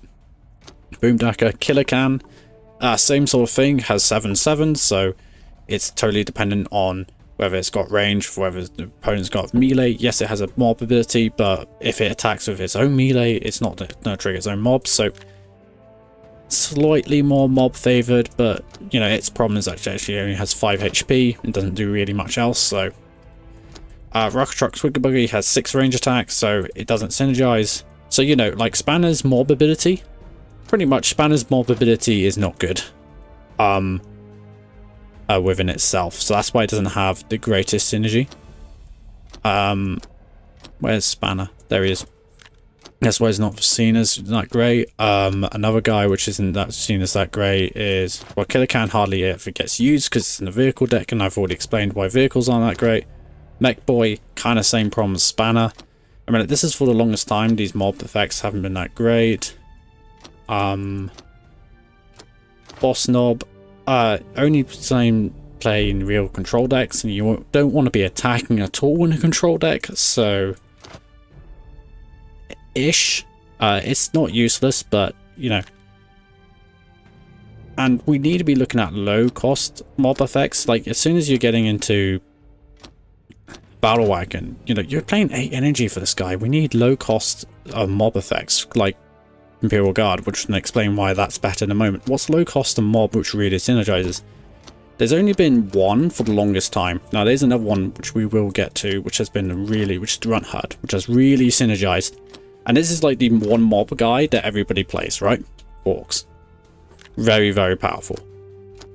The Shooter Boy has been the only one which has really been seen play so far beforehand, with that random damage effect and mob.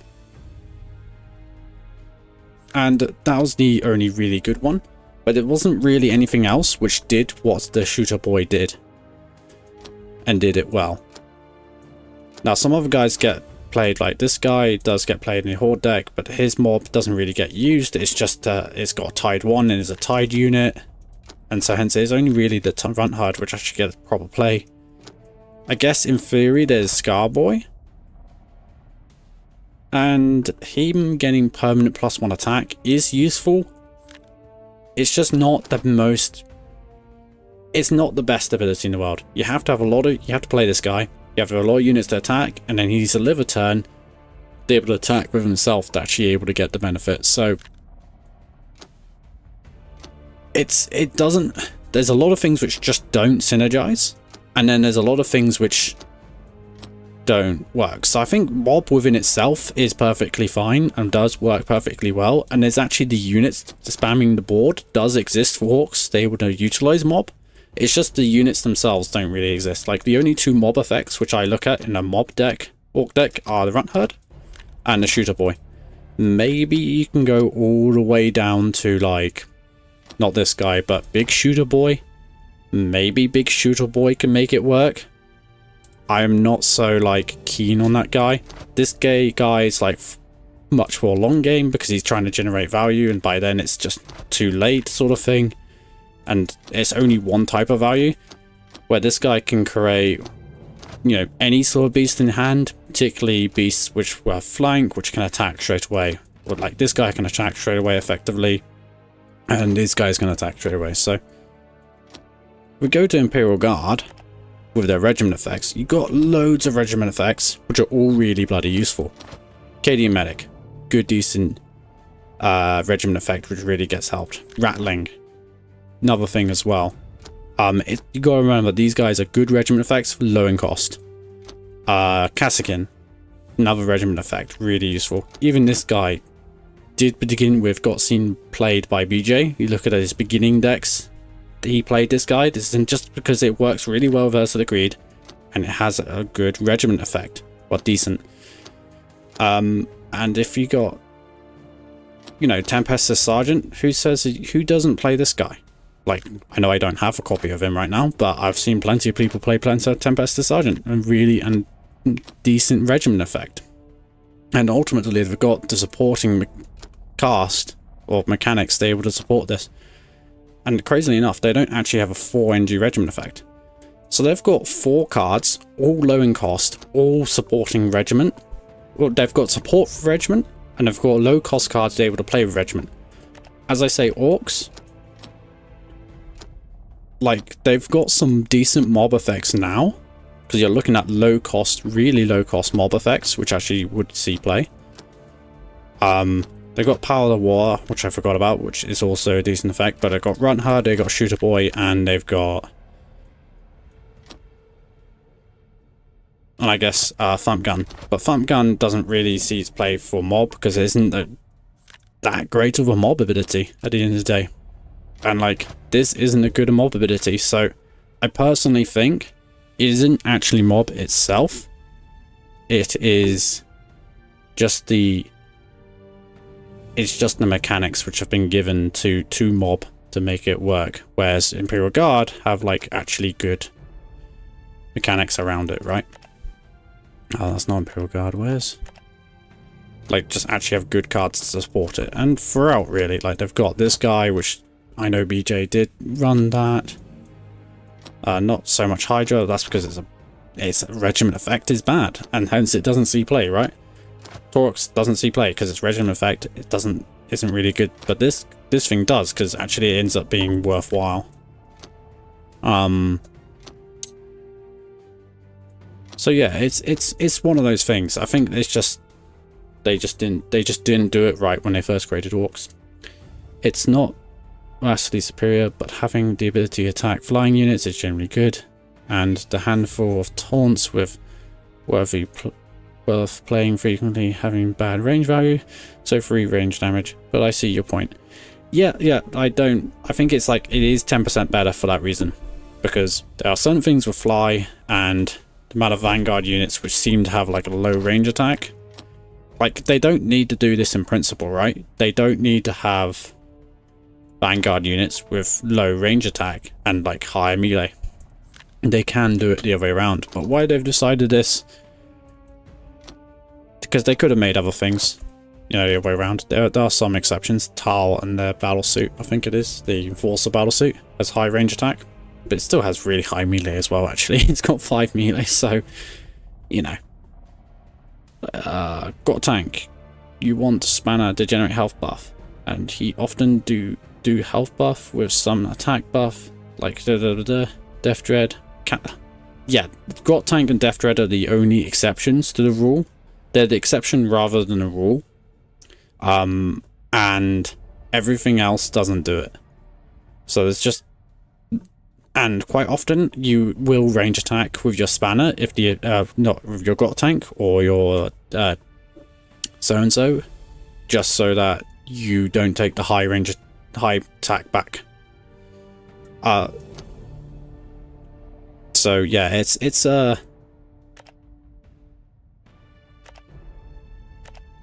yeah, that's the way, like, fundamentally higher range attack is slightly better, but in principle it's not really. Like, I will take something with more melee attack than, like, let's say if I had the choice between having a 4-1 versus a 1-4, so 4 melee attack versus, wait, a 1-3. So if I had a choice between having 4 melee attack and 1 range attack, or 1 melee attack and 3 range attack, I'd always take the 4 melee attack, I think, unit, in principle. You know, presuming they have the same ability and stuff.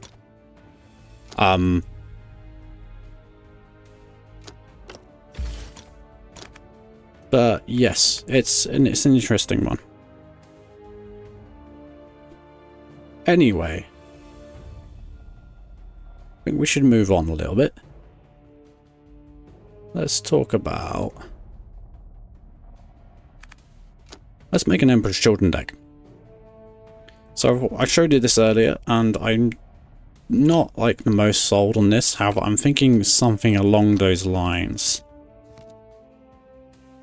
I'm definitely thinking something along those lines. So, you know, like, things that I think we want is stuff with good stimulation. This is not a good unit, so we're not going to be running it, in my opinion. You can run it, but I think you're better off running this guy, even if the stimulation effect plus 1 doesn't exist. This guy's definitely good. He's crazy good. That guy's really good. I think we use you as well, and I want to go for more go wide. So in this deck, so we're going to be testing him up. Is there any other stimulation effects we're going to be running? Not particularly. So we need to have. You're the right guy. Yes, you are the right guy. Good. Need to have you. Need to have you. I think we do run Crescendo because it's such a weird card. It's amazing against some units and terrible against others. But I think it justifies its existence and the control. I think we use you. What are you in between? We want you. I think we do get Fiends because they generate these and they're like low cost buff cards. We got you. What I will say is that what we're going to do... Where's the card? I think this is a bit better than people give it credit for. So we're running that. We're going to be using that. Get you out because that's going to spawn more things. And I think we want Helldrakes and then we want Beautiful Death. Is this the deck we are looking for? Oh no, hold on, wait. We need to have Mechanized Murder.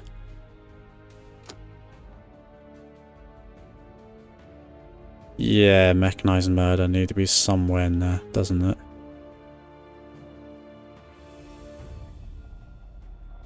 Oh dear. What do we take out? And now we want Quicksilver Graves because we want that. Fiend, Extraction Receptionist. Yes, Blissbringer, yeah. Harmonist, Chaos Runner. Beautiful Death and Helldrake. I think this is all gosh darn. I don't know what to take out. I actually really like what I've accidentally come up with here. Because it's a bit more of a go wide. Where we got these, they're able to spawn multiple guys. We got these, which are all solid. But I do want that card draw. So it's hard to say what to take out. Maybe... What do we do? 7 cost is bad. I want to... This guy. Yeah, I want to test him. I do want to test him because we're going to test him with things like Vengeful Surge and stuff.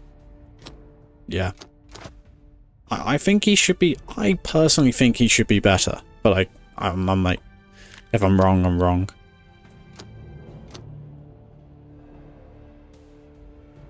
I personally think though he should be better. You should be able to like have 2 units maybe on board, maybe 1 unit, and then you can super buff this guy into being a serious problem, and then you also buff the other guy up at the same time, and he can go and trade into something, right?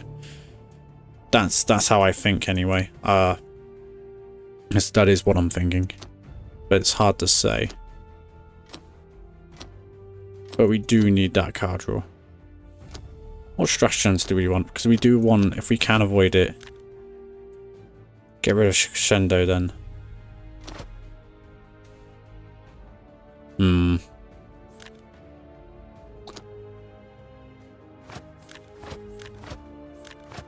Yeah, probably.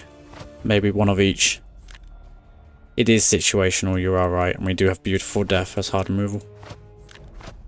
And we're not, unlike this deck, where we were trying to build around everything having minus attack. This is why we had so and so. And we had Terrifying Crescendo and stuff, and we had to do Fracture. Like, we were trying to build around everything have minus attack. It sort of worked, it was fun, but it didn't really work.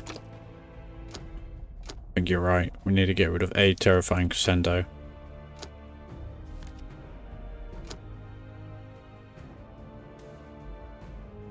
And maybe 1 copy of him. And then we get two copies of card draw.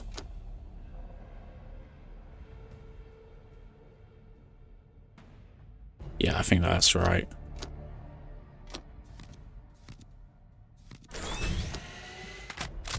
And we still have a decent curve. With the Helldrakes and stuff.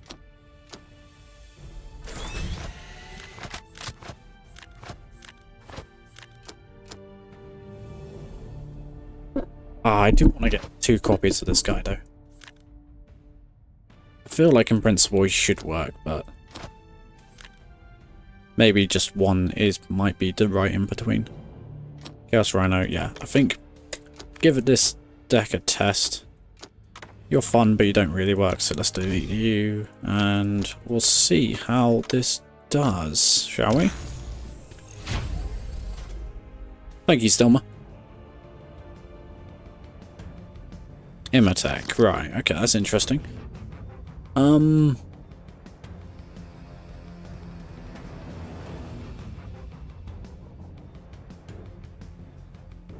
Good card draw, so we want it. You're useful, you're useful. To be honest with you, I think against Imatech, you can play it later game anyway, so yes.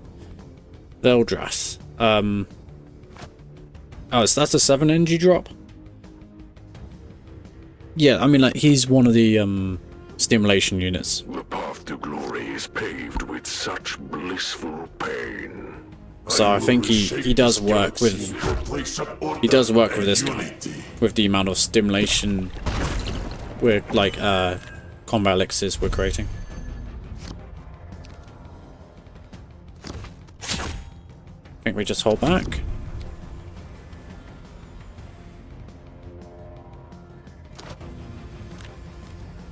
Boy, stim. Random. Oh yes, him. I know what you're talking about. I just don't think he worked. Yeah, that's the problem. Is random attack. He doesn't really also receive the stimulation attacks that greatly. If you get what I'm saying. So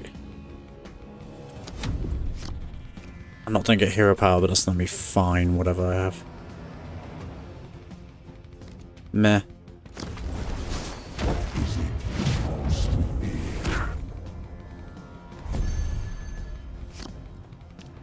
Him actually, oh yes. We have 1 less attack, don't we? Which would be fine if we had so and so. Let's generate, oh we can't. Ah.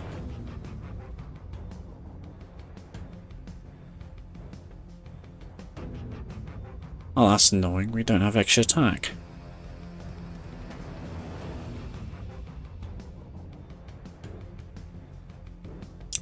Wait a second. Yes, we do. We do. We are going to do that there. But then we're going to do this here. So he's going to get a normal attack, and then we can kill it. There we go. Yeah, I just didn't like the 400 card. I've tested, I did have it before, and he can be alright in some situations, but it's just that low life. It doesn't allow him to actually really receive the buffs properly, like he's meant to, and it leads to problems.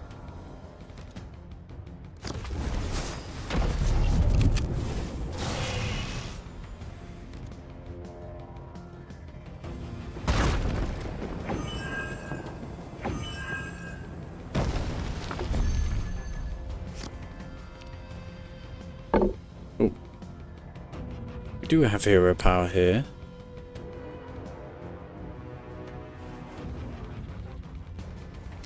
I think we do shoot you. Unless we play you. It's a good point. Anti-stealth. He does go after highest attack, so that would be... Come on. Thing is, I think this guy can also be a solid anti-stealth as well. And, you know, he stays alive afterwards. But you probably have a point with that. I need a test. I haven't thought of it that way, so.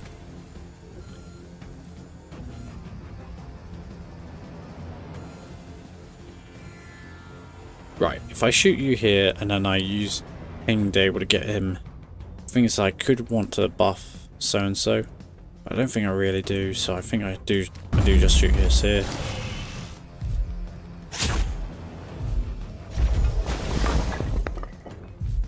That's a nice one. I think you can go here. We play you. We play you. It's gonna create stuff, and then we're gonna do this here. Yes, we take the damage, but something will get a buff. Plus one attack. And I should be alright.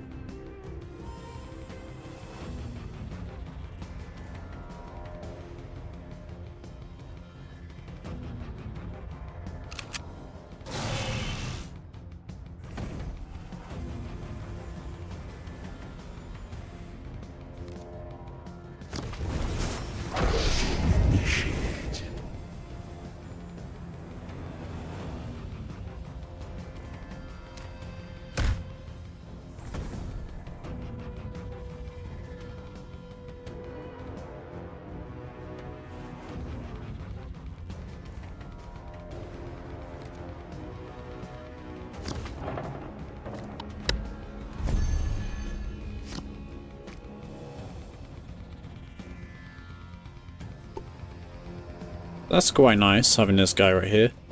To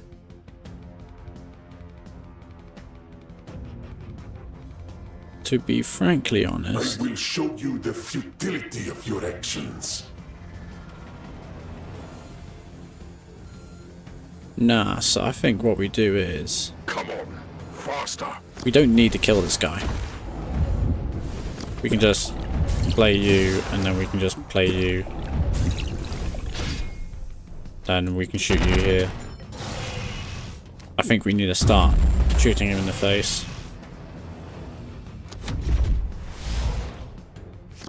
It's not too bad. Oh, he does get that plus. He's 1 melee attack now, okay. That's actually kind of annoying. No, that is annoying. Darn. Hitting target for an annihilation.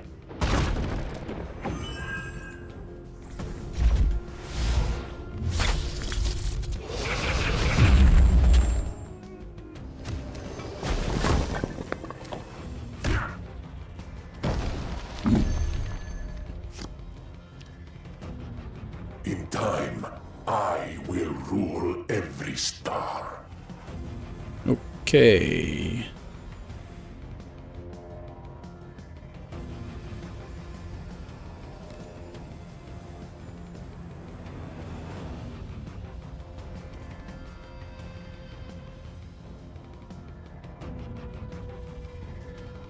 Come on, faster.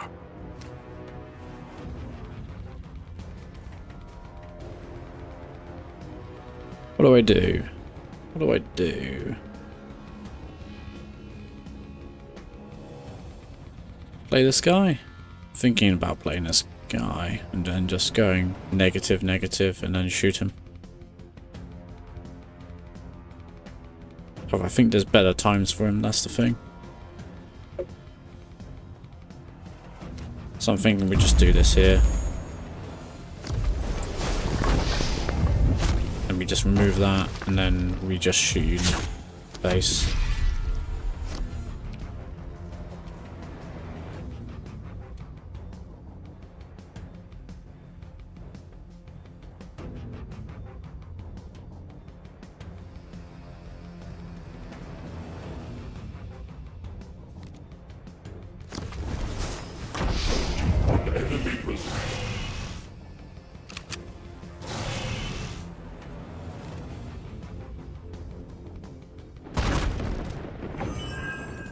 Hope the devs will be more careful with the buffs and nerfs. Playing this game since beta, the game has bans for 2 months in 2 years XT.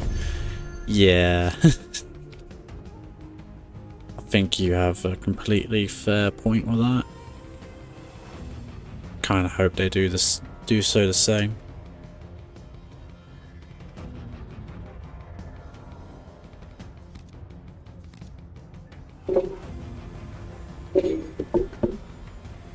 Apologize about that. I kind of want to do the same thing where I make this guy useless. Faster. So I'm thinking we just go with this. Yeah, I'm using one of these, but it's not the end of the world, is it? I think I'm more than happy to waste this, to be frankly honest in this.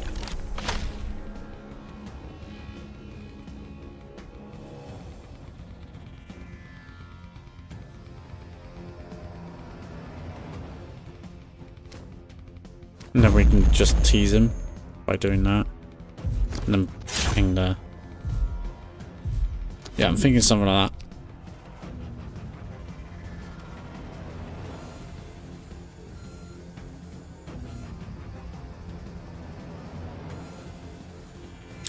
Yeah, KF, I think they can do a better job, if I had to be honest. And I think they should do a better job.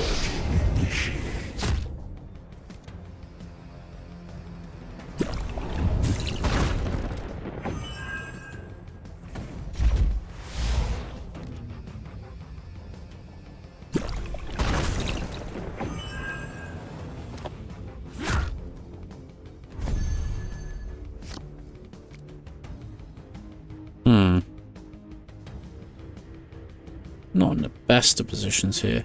Thing is, I want to save this for like more pressing targets, if that makes sense. And I want to save you, so I'm like, and I want to save this. So I'm in a bit of a weird situation here. Which I don't like. I really don't like. I think we just play you and play you. Order, unity, and obedience. And we do shoot you. And we don't punch you there. I think we leave it at that.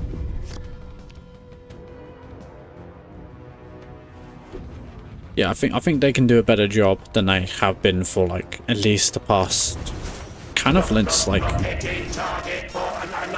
I had to be frankly honest, ever since GSC was released. I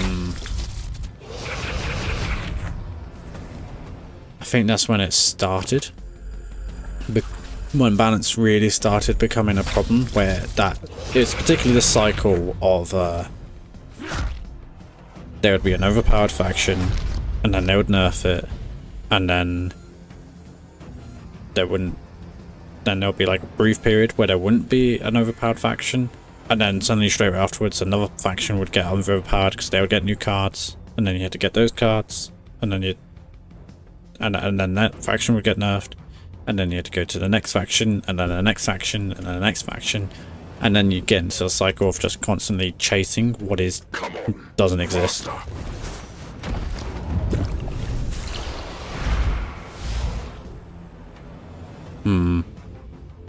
If we can, I'm thinking use you. Ah, you got 4 melee attack already. That's good. Get you down.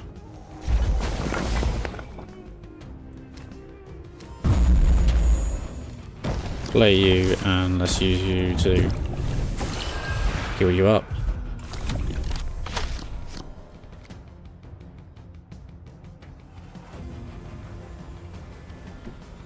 So yeah, I think they certainly do need to avoid that for the future, because that's what's, in my opinion, has been killing the game.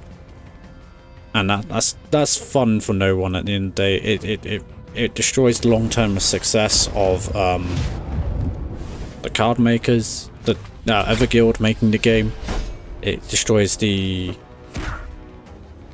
success of people enjoying this game. It's not fun.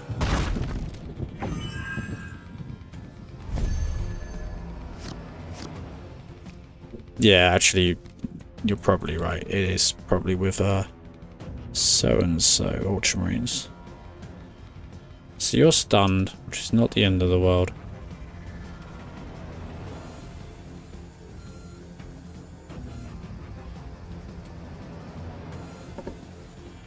What do we do here? I want to play you. Faster. I think we play you. Do we play you? Or do we play you? I think it's you're annoying me, you're stunned.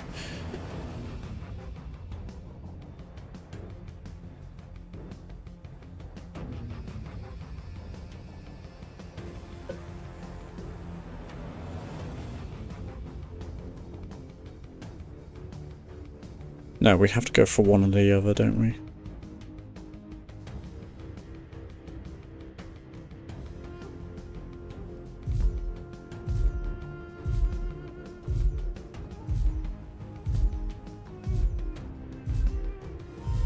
Oh, I don't like this. I think we play you, and then we go for double.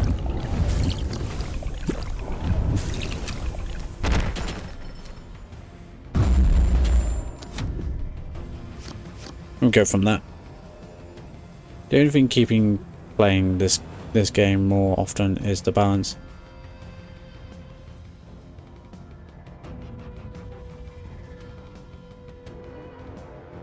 The only thing keeping me playing, I guess, from more often is the balance. I don't like what... I don't want to play against the same overpowered faction for 2 months. Yep. I don't disagree.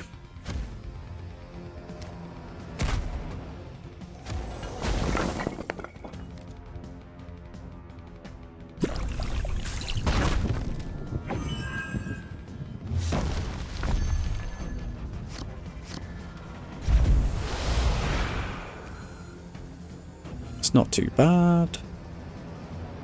Right, we can play you down.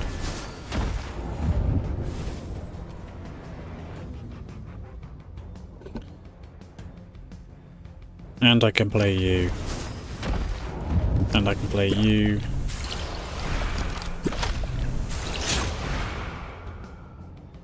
Get rid of every bluffs.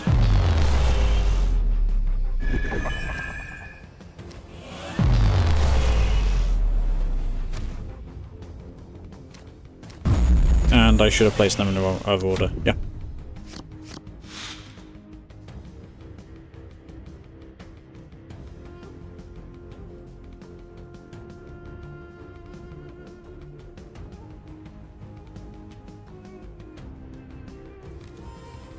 Darn, he has the second hard removal.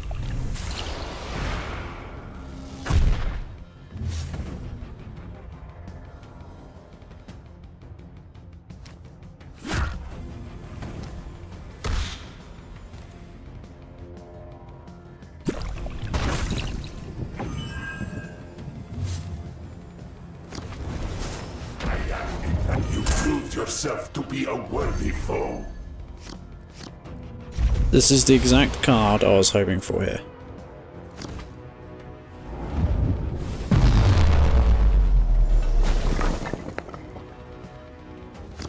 And then I'm thinking we have to do this. So that's 9 extra life. And I don't want to be dealing with that. Never had to be frankly honest, I don't think I would want to be dealing with that guy either.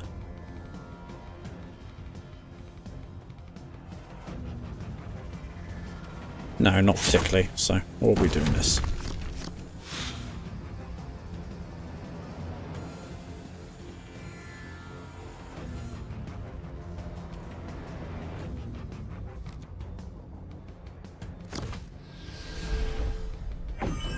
Oh dear.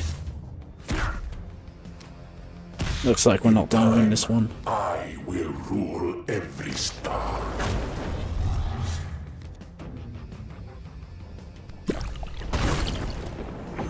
Still technically alive. No, I can't do anything about that. This can't. No, it's enemy troop. Can't use my own troop. How sad.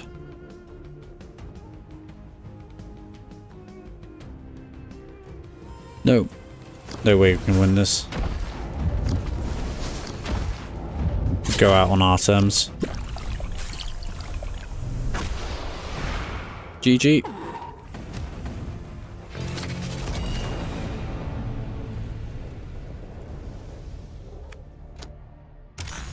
Do think we got slightly unlucky there, but nothing too crazy to be honest, so.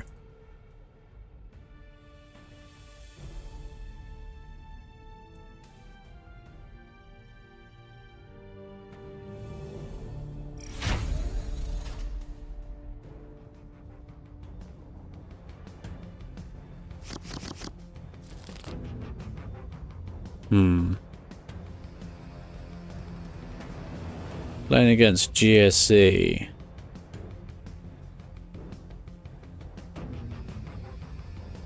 You know, I can never decide where I truly want my chat.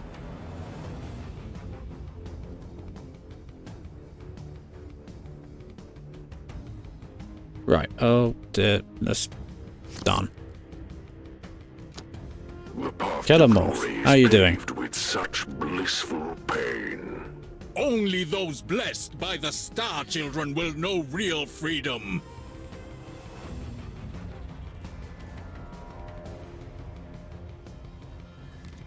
I don't know. Join us, hope they can and the fix. Void Gods will free you from your shackles. You only get one chance to impress me.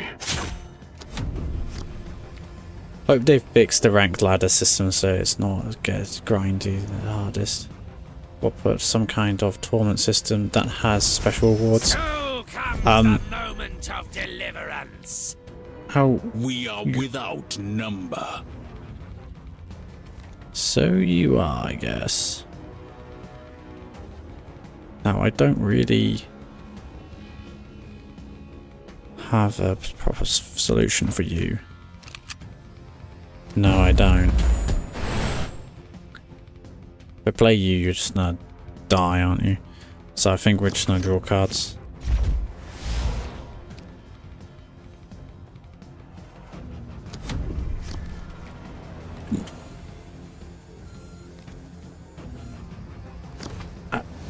Yeah, I think the ladder system is just gonna be grindy by default.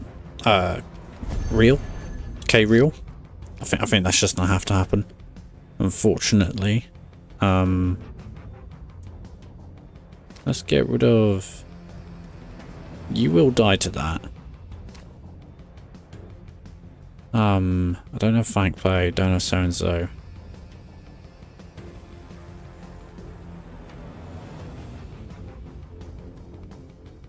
Question is, are you worthwhile? Faster. Right, this is gonna happen anyway. I'm gonna do this. What do we generate? We do have armor. Okay. I think that's a very important thing. We'll play you then.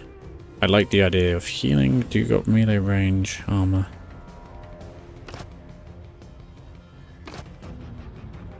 Then we'll go for a super buff unit then. Such unfettered force, wasted in a false errand. Do we do anything else? Is there no limit to your arrogance? Yes, I don't think there is a limit to my arrogance, to be honest. We'll do that. How would you fix that? Yeah, so the grindiness of the rank season, I think, can't be helped, unfortunately. What I will say is I absolutely agree with you on the tournament system. If they really, really want the game to grow, I think putting down a solid tournament system would be a good idea. And I think that would really, really work. So I think they should try that.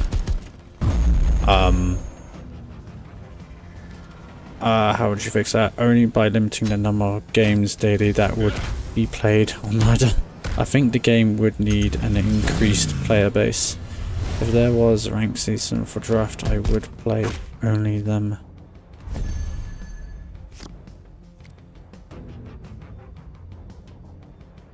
I can tell you it's not fun when you reach 3,500 plus and you end up playing 9% of your matches against players who are 2,500. Yes, I don't disagree, by the way. The 2,000 rank plus games, it's not fun because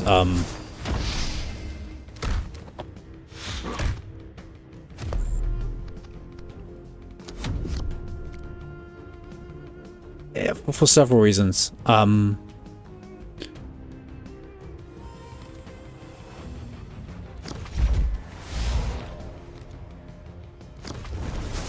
each one of us that falls, 100 more will die. It is a very grindy experience. You're just playing the same thing all the time because you have to, because you're playing at that really high level, in a sense. But which isn't a bad thing if you really like a deck.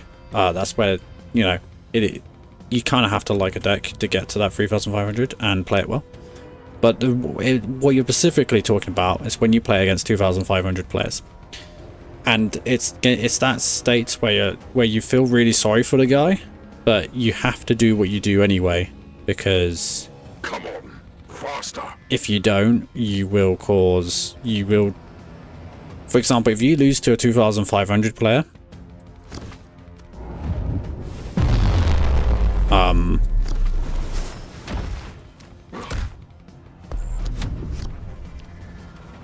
it doesn't really. It puts you back really, really bloody far, which I guess it somewhat should, but even losing to someone which is only 200 points behind you can put you down like 40 points, I've noticed. None can deny the Star Children's deliverance. Which isn't good. And then the end result of that is that you it means that you can't lose a single game unless you lose to someone who is actually above you.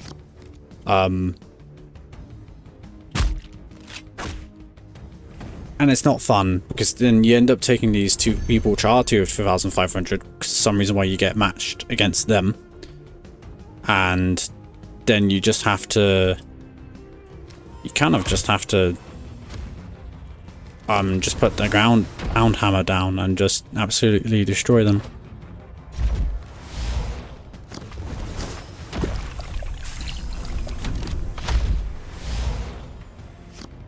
It's kind of like, I don't want to say just like hitting a child, but it's not the same. But it's, you know, it's you're suddenly the bigger guy and you're suddenly punching down, but you kind of have to do it because of how the system works. So it ends up, that's why it's not fun, because you end up just losing behind. He gets less points for win and lose a lot for losses. The higher you are, the more grindy it is, which is fair. I think. I think it can't be avoided to an extent, Like, there are things they can do. I think they can definitely make some differentials, like, not as bad. And what I mean by that is,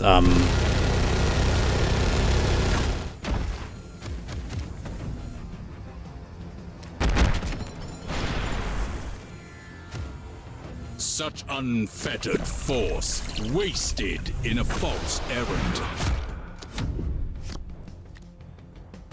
there's certain differentials they can suddenly change. So, like, for example, I think me being only 200 points ahead shouldn't mean I should lose 40 if I lose to that guy, which I've noticed is not. It's very commonly the case where that happens, right? It's quite common that can happen. You end up losing minus 40, minus 35.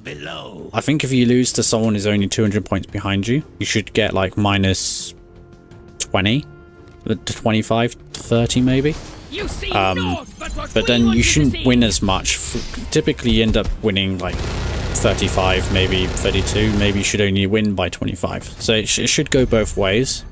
Once you start getting to those higher numbers. So I think there's things which can be absolutely tweaked there. And that changes with, you know, time and stuff.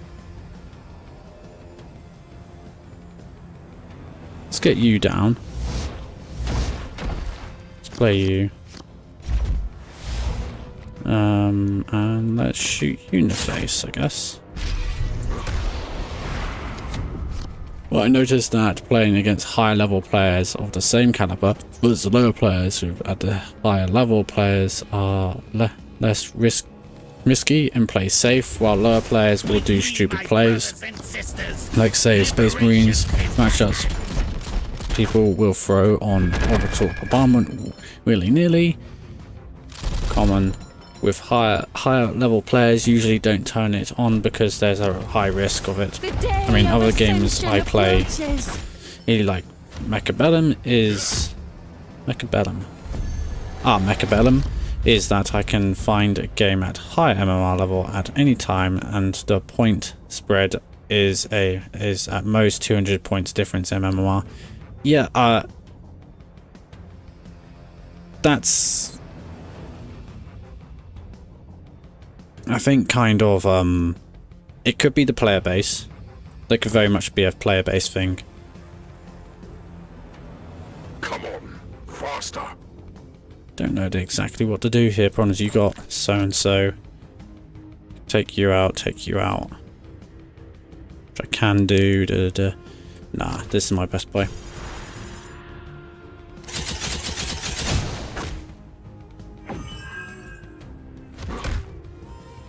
Ah, darn, I did that in the wrong order. Now this is a lot closer than I would want it to be. Oh well. Yeah, I mean, like, that could be just the amount of players, and hence might not be avoidable, unfortunately. I will topple the walls of the oppressor.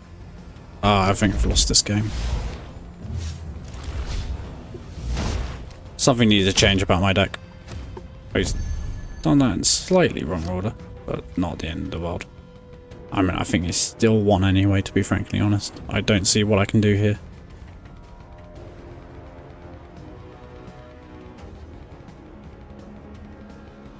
No, I don't have the minus attack guy or the so-and-so guy.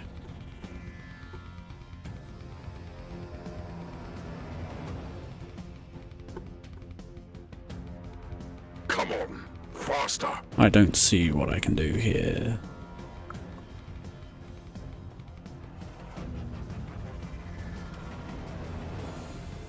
No, best thing I can do is probably like play you and then maybe play you and then shoot that, and then that's GG. The deepest pleasure is Yeah, I don't think that's, unfortunately, with 100 points difference. I know what you're talking about, Mechabellum. I do also have the game, and it's quite fun. I don't think they can really avoid people at 3,500 playing against people which are at least. I mean, I think they can make it better by making it like people at 3,500 only play against people who are only at 3,000 in rank. But I don't know how much this game has gone down in terms of player base to say that, because it might be that they really can't be avoiding that, otherwise games will take forever to find. I do not like Blissbringer. I think it's not the greatest of cards. The reason why we're keeping Fiends is because it creates one of these, and these can really useful. GG Swoxies, so I think I'm gonna get Crescendo back. And then I will test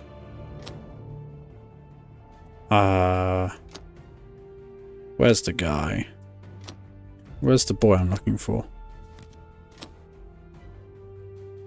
There is a guy I'm looking for. Legendary. We'll test him as an anti-stealth card. Because, flipping out, I can't remember people's names. So-and-so mentioned it.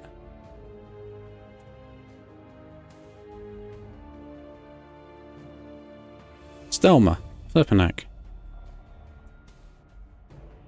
Sorry, Stelma.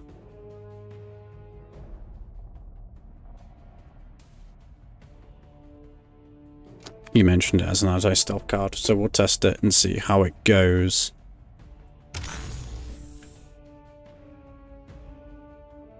So each skull should reduce the MMR loss. Could be, one solution could be that skulls earned in match should minimize points loss. Yeah, definitely. Actually, that is a good point. Like that could be if you only win by 3 skulls. Like if you win by 3 skulls, like you won massively. But if you win but you get 3 skulls, of course that requires 4 win. But the opponent gets 2 skulls, then yeah, that's a close game, and then should be not nearly as much MMR. That's a way to help it.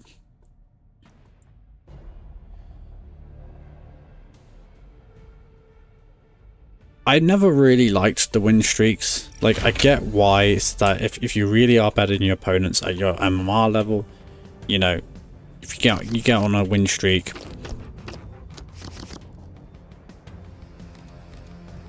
you end up getting, getting the reward, getting the points, right? I get the point of that.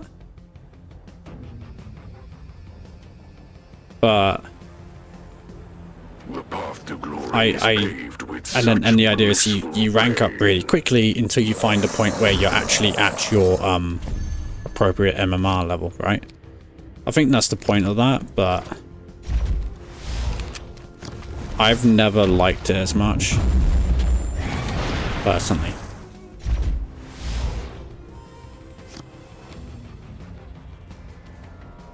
As a system, but I think your solution for the skulls, where it doesn't count as much depending on how many skulls you get, I think is a very good solution actually.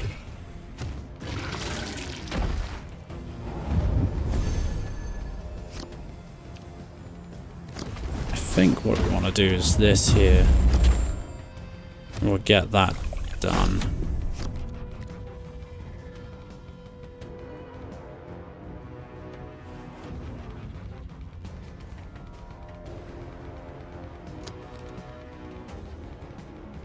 Oh, come on, really?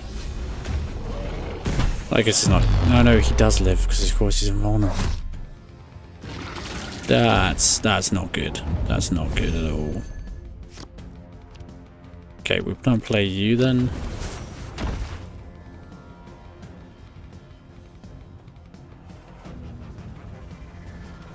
Thinking melee attack against Tyranids actually.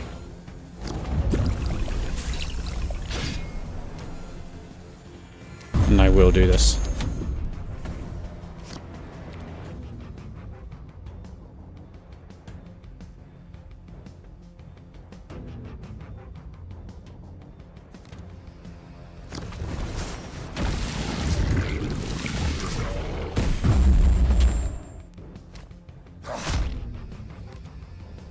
Oh, come on, really?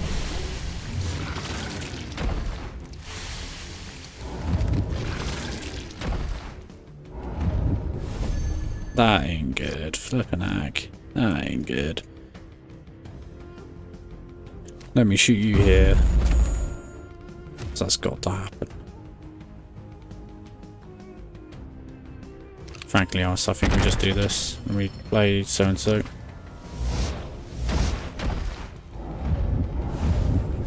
And then we shoot you there. And I think I'd like to do that.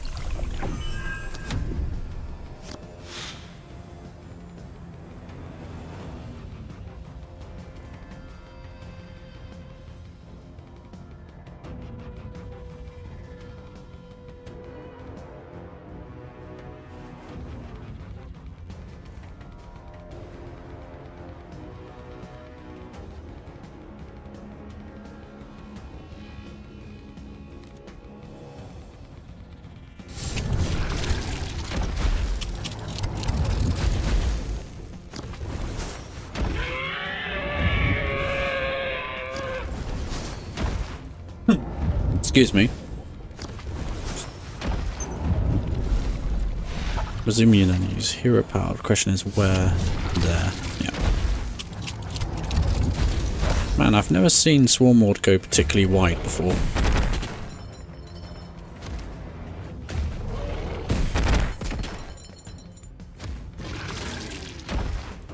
Flippin' heck did he go wide today?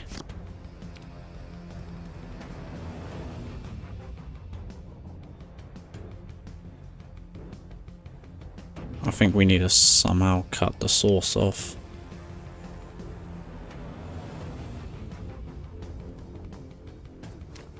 You do have synapse. No, you will die if I attack with you. Into there. So we're gonna do this. Faster. We are gonna kill one of you. I'm gonna play you. I hope it all works out. Ow. Yeah, great. Not so well, I guess. Also, same again, not the best energy curve. All of our 8 drops. Now we do need... It does appear we need to actually deal with go wide, but what I will say is that it's...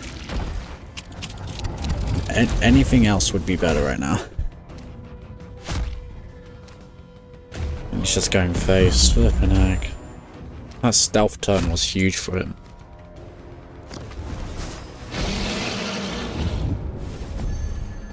So big. Dear no.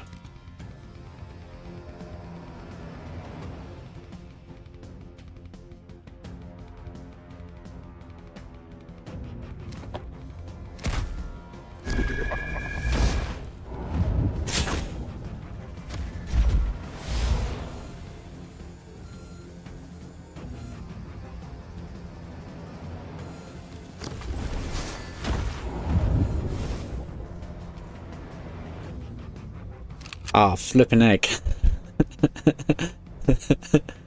No, I think it was flipping heck.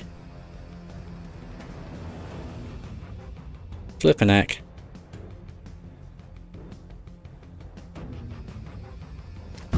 I guess we take the risk, but I think we've lost anyway. Yeah, we've lost anyway. Like, even if they don't hit me all in the face. And they go for these guys. He's won. GG. The deepest pleasure is found in the most grievous wounds. What can be done? I feel like this deck in principle, like this guy can work. Yes, I was saying flipping heck. I was, but I guess I don't always pronounce my words properly.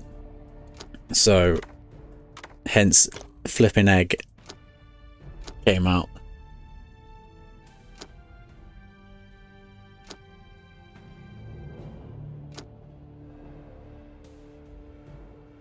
Maybe we just got unlucky that game with having all the 8 drops in our hand, which is not ideal.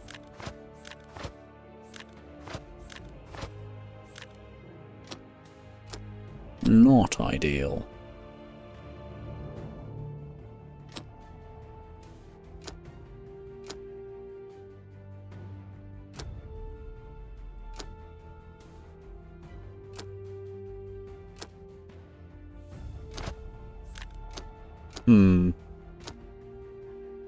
So we've got so-and-so, so-and-so's, so-and-so's.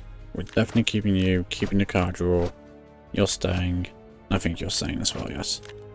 Terrifying Shindo, that would have been really useful here. You're useful, so-and-so. I think we just really got unlucky. Just having all... I mean, the only thing I can do is remove that guy, right? Like, but we didn't even draw him, so it would have not, in theory, changed the game anyway. And I do like the so-and-sos and so-and-sos, so... let's just check the game and just see how bad it was.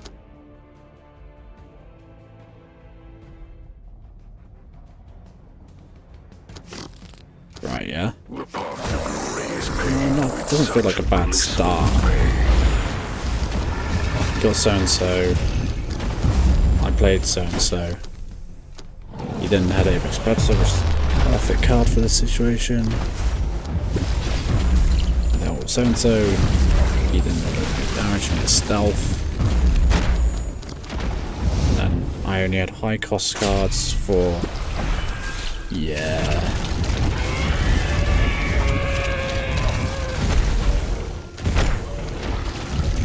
No, and I don't. Helldrakes are not cheap enough to be able to deal with what I want to deal with.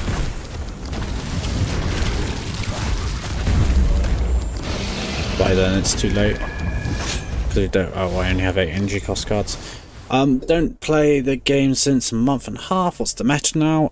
Meta. So the 2 best top decks are a Varo Tigurius combo build. So this is my take on Varo Tigurius. People have their own takes. BJ has actually quite a different take on Varo Tigurius. Which he runs some things like... he runs Tech Marine, I don't. He runs also... Antonio Cronus. Stuff like that. And I also runs Land Speeder. And I think that's to help with one of the slight weaknesses of the deck, which is card draw. He doesn't run Sergeant Talion, which I think is a huge mistake, and I think he should be doing it. There's some floating about. My take is that basically the point of the deck is that most people run 2 Tactical Insights, and then you run Avenging Zeal, and this is like arguably the most powerful deck in the game right now. I think it's not as powerful as quite as powerful as people think it is, but it certainly is one of the stronger ones out there, and no doubt at least one of the S tier decks. And yeah, this is the main thing that people are talking about, and it's really Sergeant Talion can do some absolutely absurd things, and it's very consistent and stuff. And I see why people are running it. Some run this. I don't run that. I run Gather Company instead, which kind of achieves same thing, but it also gets me card draw as well. Calgar is still good, don't get me wrong. Ultramarines are very good right now. Is like you're not having a bad deck by running Calgar. It's just that Varo Tigurius is kind of on another level. Like Calgar's A tier where Tigurius is S tier. And so hence it's that sort of thing. It's just this Varo Tigurius combo deck where you go something like 2 double Tactical Insight, or you might have 1 Tactical Insight, 1 Gather Company, and you have Avenging Zeal, and you do need 3 stratagems. Like having 2 is probably too little, and having 4 is too much. You do need 3. It's the nice sweet spot, and that is what you go for. That is the most powerful deck for Ultramarines. The other deck, I presume, because people talk about Orcs all the time, is something like Ghazghkull. Now, I don't have all the cards for Ghazghkull. It should be noted. So one of the things which I don't have, which would absolutely be in here, is Runt Herd. It just generates you too much value. And basically the main thing to do with that is the Green Horde. This card's fundamentally broken now. I've kind of talked about this early in the game. But basically there's so many things with Tide now. You got Grots, Kari's also useful, you got Orc Boy, you got Slugger Boy, you got Storm Boy, you got Fun so-and-so. Like I only have 1, 2, 3, 4, 5. I only have 5, so 10. 10 things which are so-and-so. Like, you got to realize also there's... If you don't have those cards, you can also get... Whereas you can get Beast Snagger Boy instead of the Orc Boy, which is actually better. So I should be running that. You also have Snakebite Grot as well, which also has Tide. Was there another one? No, there isn't. There is not ones with Tide anyway, but still, like, you can have... There's 2 more cards you can run instead. And so ends you get Green Horde, you do something like that, you do combo. What I would replace for the... These guys, like for example these guys, I'd take out these guys for this. And then basically you just go for the Green Horde build. And then you just have some reliable, like, no mucking about. You have another cards, Unbridled card just isn't typically seen. Squighog Boy. And Rocket Truck Squig Buggy, because of course Rocket Truck Squig Buggy is bloody good. So yeah, I think people will talk about talks. There's also just Mozrog, is also the other talking point. So this guy, and he's very powerful and probably could use a nerf because he's a 40 HP aggro warlord, which is a dangerous combination. I think Mozrog is better than Gaz now. Yeah. There's Mozrog, which is just go pure aggro, but not too sure. On the Shark, also ST, yeah. I agree. They're so and so. Maybe Mozrog is actually a bit better than Gaz, but I think both are very viable builds. It's just the reason why I mentioned Gaz first is because that's the one I've been running. And that's because I even though I have Mozrog, I think that's just cards I've been doing better with, and I haven't played terribly much this season. I've been playing a bit more. I had to take a bit of a break for a bit of a period and stuff and whatnot. It is what it is. So hence I've just made sure I've got the 3k this season and not going for top 50 like I did last season. Just actually the first time I actually managed to get into the top 50 last season, which I was quite pleased with. But this season I'm just like 3k, and now I'm just milling about, waiting for the season end, waiting for the update it, and hopefully finally, because it has been a while of just orcs, and now recently Ultramarines, that they do change things. So yeah, let's get into a few games. What is the time right now? Yeah, it's not that late. Could be worse. Eldar. I think actually you're pretty darn useful here. Vengeful Surge. Thing is, I've got no turn 3 play. It's my problem. Free play. Damn, I was meant to remove so actually. Do I run this? No, I run this here. That's it. Blackout. Yeah, 40 HP, I do agree, on an aggro ward does cause problems. Such blissful pain. The hour of blood and clashing blades has come. And the reason why it causes problems is because you're like, in theory, against an aggro warlord, they're also getting to low HP as well in this game, because they constantly punch you in the face. So you might able to get to a stage where you can like sort of just sneak in the win, if you get what I'm saying, like, because they're bringing your life down and they bring it so close to like little, but then you somehow sneak in the win with something else or whatever, and it causes a problem. But if you have 40 HP, you just have that 5x health, so you can't sneak in the win nearly as easily. I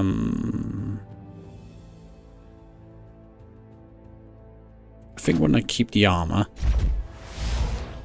I'm gonna put armor on this guy and I'm gonna start punching in the face actually, because he hasn't done much. I'm gonna trade more stuff. I'm gonna try to climb UM to 3,200 next season before they nerf them. Smiley face, I think. No guarantees on that, Stelma. There have not been orcs where the reason why no guarantees on that is because Ultramarines have they don't have any new cards, you see. And as has been proven for the last 6 months, they've only made the good factions with new cards playable. Not the factions which are sounds which like might be fun or interesting, or the ones which are a bit weaker to get buffs. No, the factions which have new cards need to be like stronger than the rest, right? And after a month they're no longer new, so they can then be nerfed heavily into the ground, and because we don't want them playing those cards anymore. So you got to make sure that oh dear, sorry. Let's play this.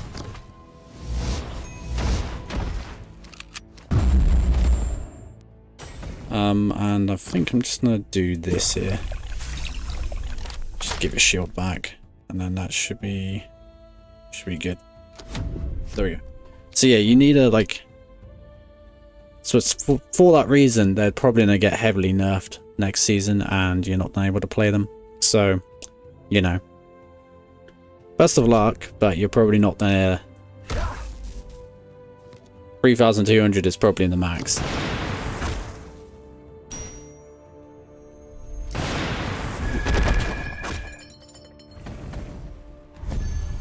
What did he do here? Flippin' heck. You weren't meant to do that.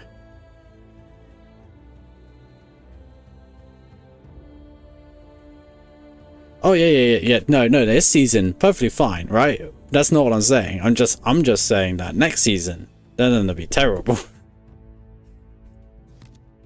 What he must have did Eldritch Storm, right? Come on, faster. Eldritch Storm, yeah.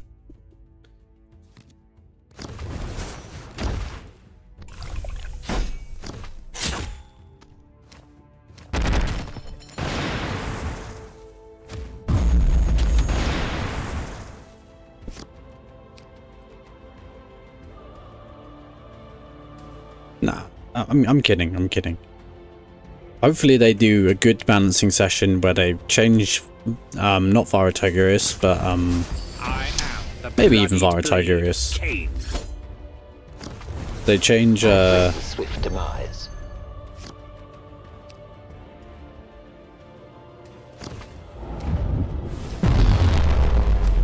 Sergeant Tallien, so they nerf him a little bit. They change Inceptor Sergeant because he's a bit crazily strong.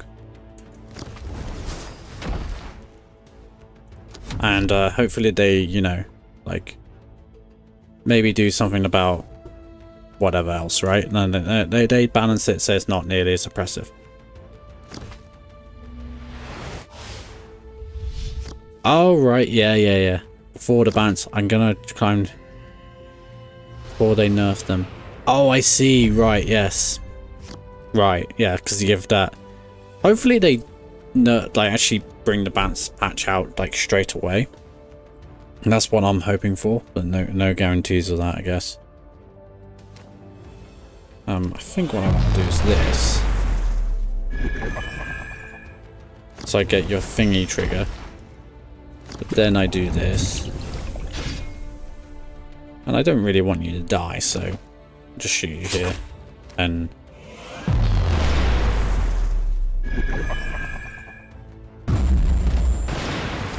there we go.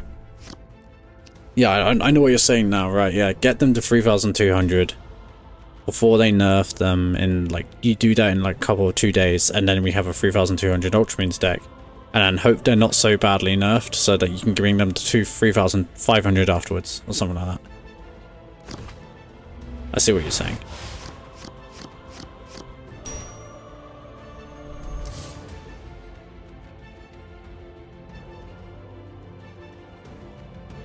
But I think they've been better now, to be frankly honest, with new season, balance patch straight away before you're able to get to that season of like where they where you have that massive window. Hopefully they're able to do something about that, but we'll see.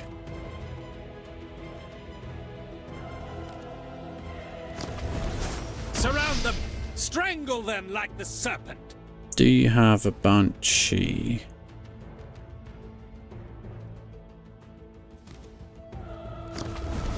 Surround them. Strangle them like the serpent.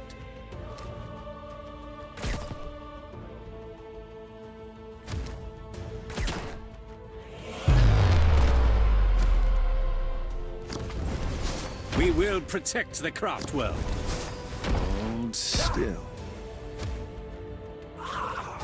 I thought you still had that attack left. Oh well. Was probably going to win at that point, maybe. I'd say I need to look at this guy deck. See what I can do with him. See what more I can do with him. Nah, 3002 would be enough. I hardly believe I could be that mechanically autistic to climb before more 6 for each win. Yeah, plus 6 points per win. Yeah, I'm not that autistic where I can do that. Helldrake, I think everything else is decent. No, we don't want to be doing so and so.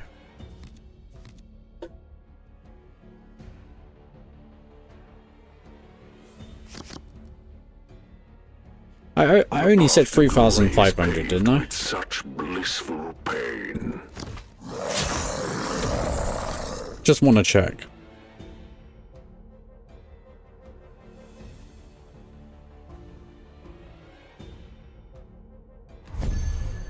Chose not to attack. Okay, I see this as a win. Yes, let's do this, and let's do that then. He's not attacking. Maybe he just forgot to punch me in the face. You know, as one do, right? I sometimes forget to punch people in the face.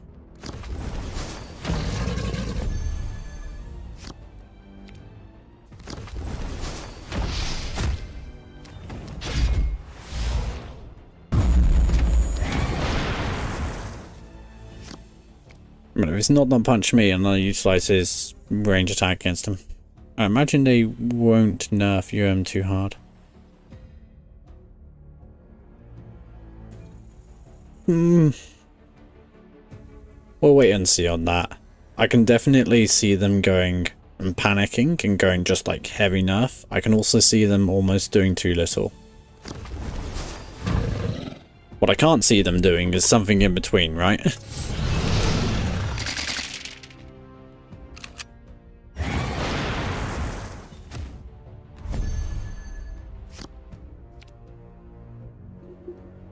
No, we want to save that as an anti-stealth card, don't we? So, get you down. Do we get armor?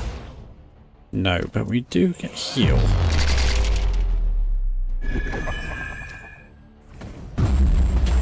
It is enough. Do what, I will heal them up.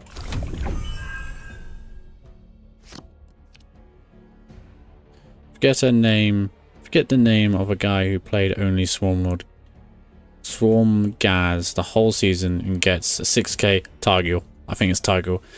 And I guess with orcs, he should visit a doctor for sure. I mean, it's a mental issue. Yeah, it's because he managed to get like 4k in like the preseason before orcs got slightly nerfed. And then, of course, the next season they nerfed him heavily afterwards as well. So I don't know. I presume he took a holiday to be able to do that. One would hope, right? But I think that's what happened. He just got Targil just got so high up before the orcs got like a small nerf, and then it turns out so he got like to 4,000 before even the update happened, and then after the 4,000. The update happened and the orcs just didn't get hit hard enough with the Gaz build. And he was just there going, oh, well, let me see how far I can get this. Like, yeah. Well, it seems like they were really wishy-washy with the orcs nerfs. I mean, that's because they were just broken in... Right, it should be said, they're broken in so many ways, and I don't think they realized how broken the orcs actually were. Because this is what happened. I think there was actually like 2 orc buffs. One before they got new cards, and then they got like a really good set of new cards, right? So there's one day they buffed all the vehicles, which kind of sees play. It's the it was the unstable change, and then they buffed all the Oh, this is a terrifying crescendo moment. Yes. And I don't think we played Valdras. We just do this. Yeah, so they buffed all the and then they buffed all the go wide orc stuff. So they did both of those. And then they gave them new cards. So this was like 1 month of orc buffs. They weren't too oppressive quite yet, because they couldn't put down a whole bunch of bomb squigs. Then they gave orcs another buff, and they started becoming a problem. And then as soon as they did that, they also gave them new cards like a couple of days later. And so then first thing was Mozrog just being too strong, and then it was orcs go wide, and then they had to somewhat nerf that, and they're still 2 of the most powerful factions. So they've been kind of crazy for a very long time, and I just genuinely believe that's because they just didn't know what they knew.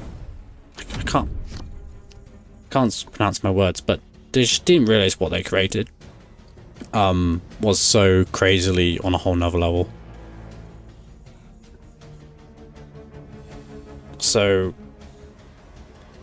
yeah, it's gonna have to be a 3rd month of orc nerfs before they've actually probably gonna get them into an alright state. And the problem is there is just certain cards. Like beforehand it was proper killy with just York Warlord, because it's not like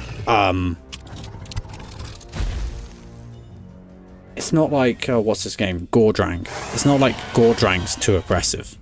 Gordrang's fine. He's an Orc Warlord. He's an aggro Warlord. It's just what's this? Orcs. Gordrang's perfectly fine. Scragbag is not. Scragbag is not fine. And it was just proper killy with Scragbag, and he started causing some serious problems. And I didn't actually properly address with Scragbag, because they only made it like not get +1 attack during the opponent's turn. Like, that wasn't an actual change. And to be frankly honest, I want them to change Scragbag altogether, because there's too many warlords trying to do the same thing of just smash face go aggro.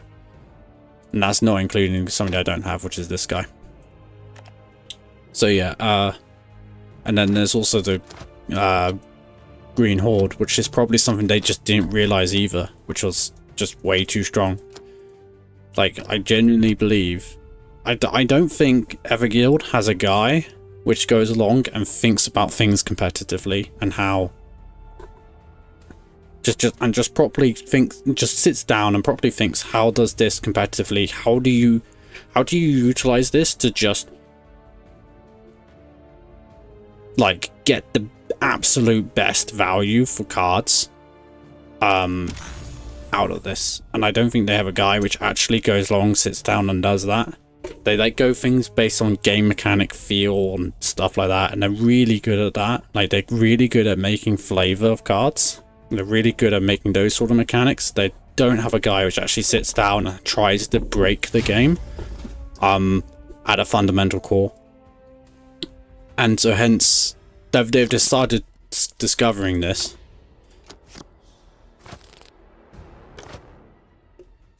Over time, because they've been worse in the past, I think, personally, with not Warforge, Horus Heresy Legions. They've been worse in the past with that. The path to glory is paved with such blissful But yeah, I think they could do essentially a better job, in my opinion, really. Just the amount of games you should do playing.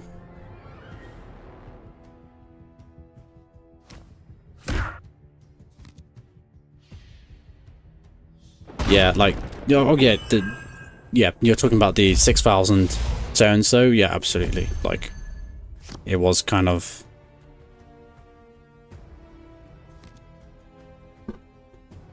crazy in all fairness. I think I'm gonna do this, and then afterwards do this, and then punch him again. See how that goes. Well, I remember when they nerfed the vehicle marines and they made the legendary vehicles spell go from 3 to 5. Yeah.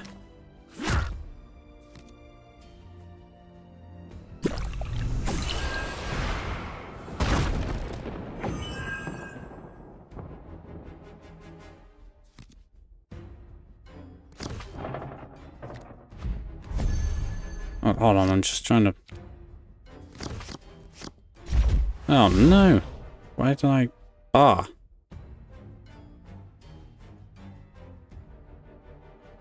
Well, we're gonna do this. Does not please me. No, it doesn't. It doesn't please me whatsoever. So they do know how to dumpster nerf something. They just don't want to do that to orcs. Right, yes, I see what you're saying now. Right.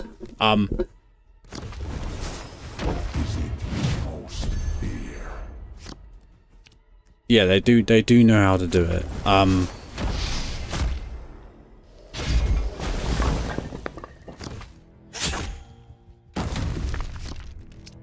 Yeah, kind of. I mean, like, the thing is that I don't think they do. Like, how they sort of just, even back then, like, you can see it with the orc nerfs, actually, somewhat. Like, there's other things which have got hit as well, which didn't really need to get hit. And they've done this with the orc nerfs. And they did that with the Ultramarine nerfs as well. There were certain cards, you can go back, there's certain cards in the Ultramarines which got hit, and they didn't need to be touched. I think one of them was because they were problems only because of other cards being the actual main problem, which was Tactical Insight. That was the energy cost reduction. That was the Predator somewhat itself, which, you know, did deserve a nerf. But I think one of them was the Invader ATV. That didn't need a nerf. But it got a nerf anyway, because existing was a crime. And so that's what I kind of mean, is that certain cards definitely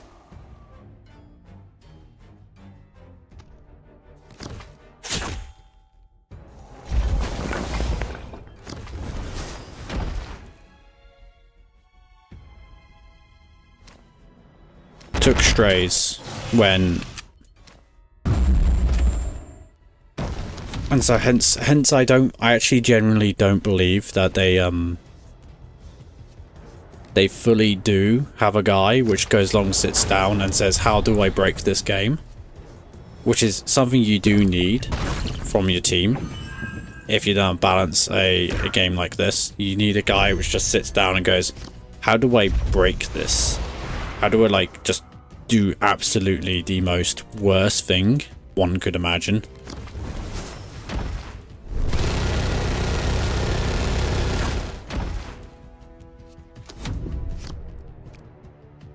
And so hence, because the orc nerfs, you saw Will of Gork, and then the Ardshell also got nerfed as well, which I don't think neither of those cards should have got hit, but they did.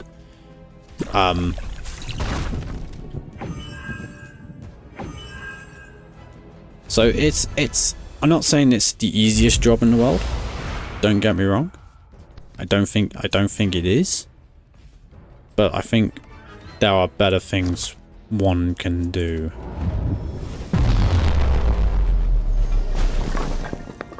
Sorry, I'm just trying to think about this.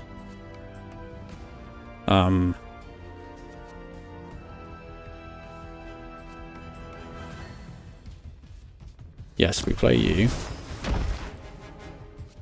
Probably healing at this point because we got so much armor anyway. Shoot you.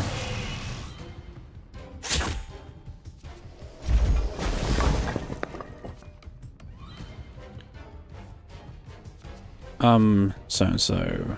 Let's increase your attack. Let's give you armor. Let's give you armor. I do want you to get blast so we can actually deal with those. And that should be fine. Right. Will of Gork was OP with Mozrog because you could hit. They just don't want to do this. The bonus would be with Mozrog because you could get hit by 2 Will of Gorks, and Mozrog just goes face, turns and kills while you have 0 way to recover from that. At 8, yeah, but it's cost 8. Like, you can heal up in theory. If you got a healing card, you could do that. There's also stun cards which you could stun with Mozrog. Right, there were things a way around it. Yes, it dealt with board, but Will of Gork is not. It's just a symptom of a problem. It isn't the actual problem itself. Like, Mozrog's ability to just still go aggro, even though he's spending all his energy just to deal with board, isn't a good sign. So I still don't think Will of Gork, like, at an 8 energy cost card is like, I don't think it needed enough. And same with Scarboy. Grizzled Scarboy. I don't think that got hit. And I don't think that's... I don't think I agree with that. And 9... Will of Gork was OP because yeah, I mean, like, there's things you could do about that. At 90, it coming later, At 90, it's coming later, it becomes less viable to run 2 of them, as well as tempo of coming out at 8E versus coming out at 99.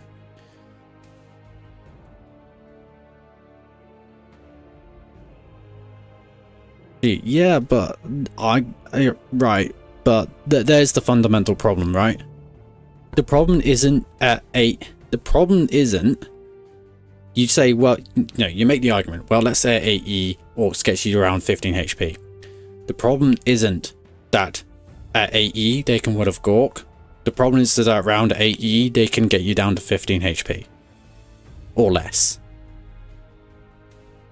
Do you see what I'm saying? The fundamental problems here aren't the Will of Gork. It's the fact that they can get you down to so low high so quickly.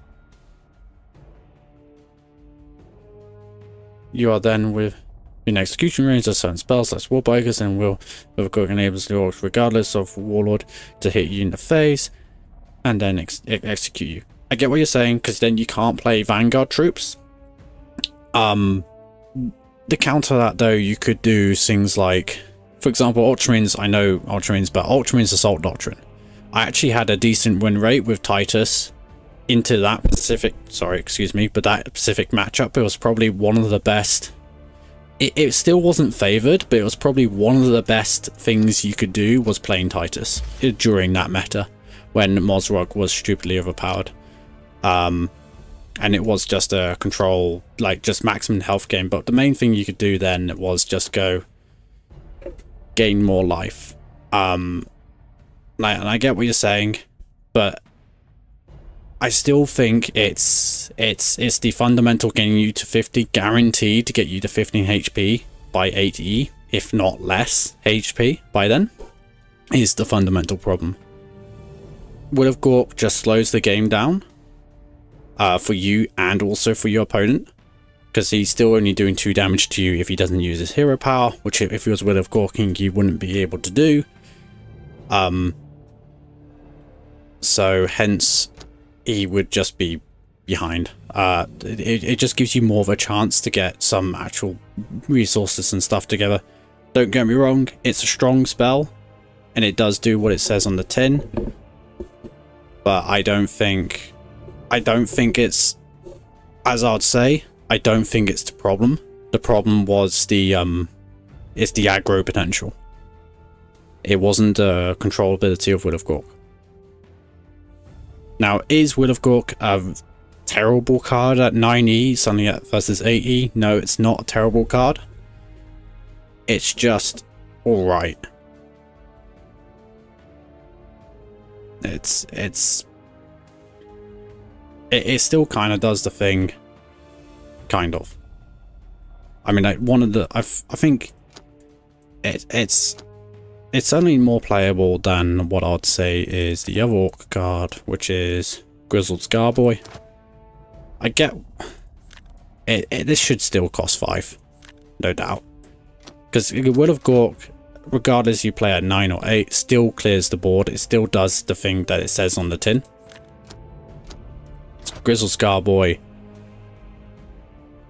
fundamentally, with the energy cost reduction, that just means you take an entire turn of extra hits. It makes sure entire turn of so and so. So yeah, I think it makes sure that orcs can't just run 2 copies of it in every deck. So make it legendary, basically. Yeah, I mean, if you make it legendary, then you have a fair point. I think it's frankly honest, I think it's fine. Imperial Guard have their own, like, just deal 10 damage to all enemy troops. I think it's fine. No, at 90. On Imperial Guard. What do you mean? I think it makes sure that orcs can't just run 2. Oh, right. 2 copies of it in every single deck. Thing is, in an aggro deck, the thing is that I don't think you ran, particularly when Mozrog was so strong, I don't think you ran 2 copies of it. Like, when Mozrog was super strong, I don't think even, personally, I wouldn't even want to run a single copy of it when Mozrog was stupidly overpowered. I don't remember people running really 2 copies of it. It only took people by surprise, because normally they don't do that, and then suddenly you play on board and they could wipe the board. I think the best decks didn't have 2 copies of it. Certainly not 2, maybe not even 1. Now that it's been somewhat nerfed, that proper Killy isn't as powerful as it was, maybe you would start chucking in some extra, like 1 copy of it at an 8 energy cost, but now at 9, I don't think you do that. I played against people running 2 of them, and getting hit by 2 of them was insane.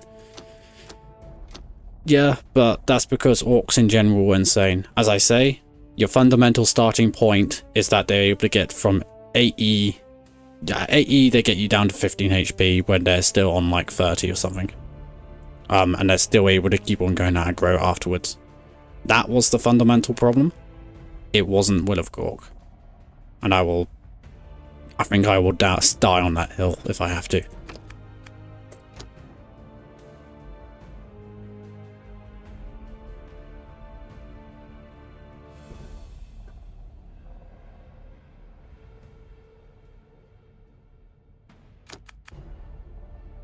Anyway.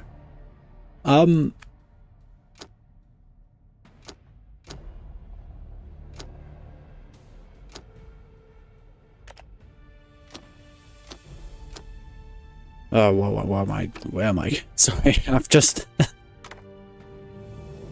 I think I need to work on this deck. See what I really think about it. Really think about what I want to include and stuff, what I want to take out. I don't think this card actually makes it. I don't think I want that card. Vengeful Surge. If they had flank innately, but they don't innately have flank, so I don't think it's actually that great. So it's hard to say. I feel like there's something here, but either I haven't unlocked it, or it's just or it's just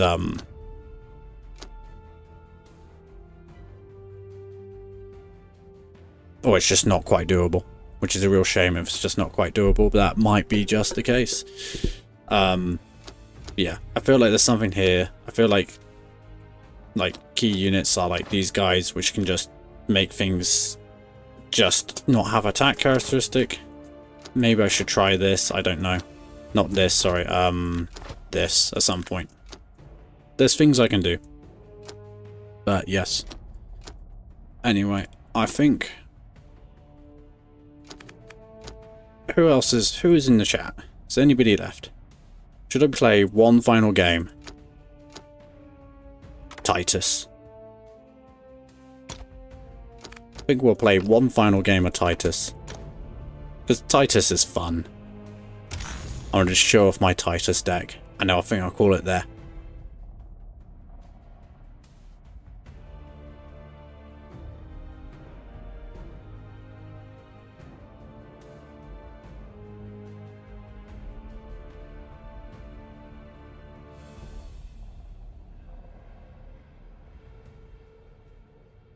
If it can find me a game, hopefully anytime soon. Any moment now, you know.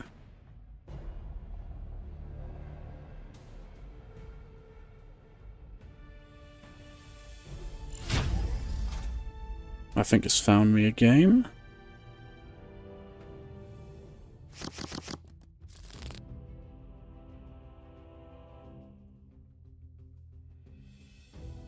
Okay. Kellamorph. Please don't say it's a bot, otherwise I'll just concede.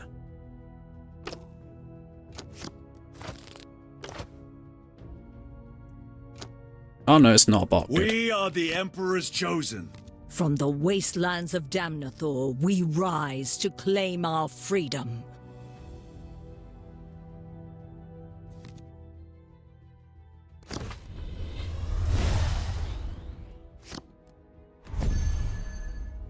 Gosh darn, you're being annoying.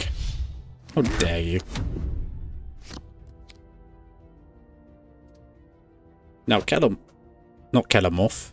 Why did I say Kellamorph? Scenari. Scenari is one of the warlords which I'd absolutely love a change out of. And also a power bump, but... and I have created such wonders to fuel our that worth removing. Yes, you run out of cards very quickly, so I think we will do this.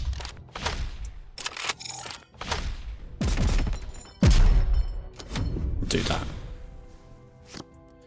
Yes, Scenario is one of the warlords which I would totally love to see a change out of.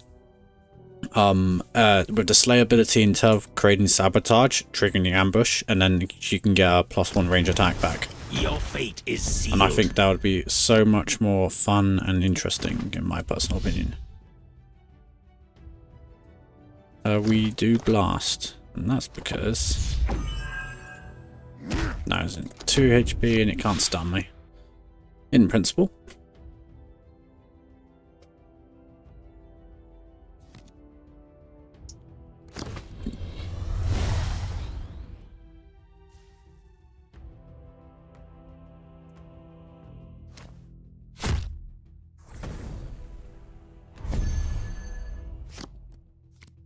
Let's get rid of this and 9 cards. That should be fine.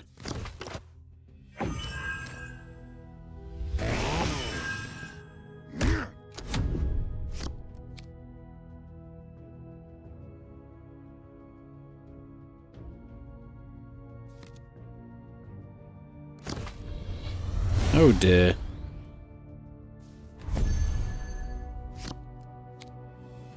I don't have hero power now. I think we do this and we do this. We punch in the face.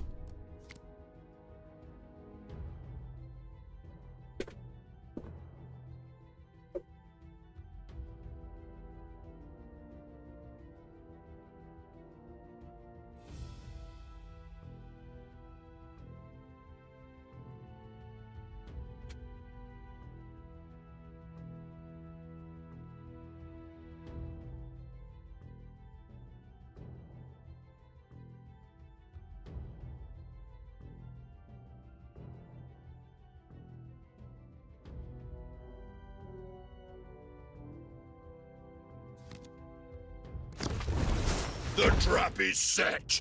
Our moment draws near. Oh no.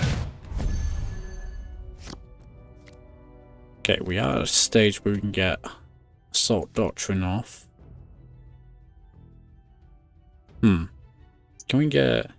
We can, so we can do this, that, One and then strike is all I need. we just need to get you down, and then that should be good enough.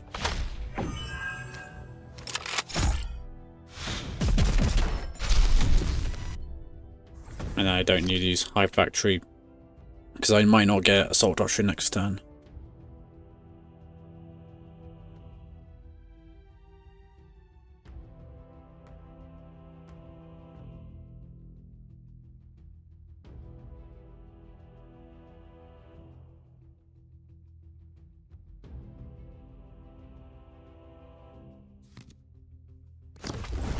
The Grizzle Pit and I have created such wonders to fuel our ascension.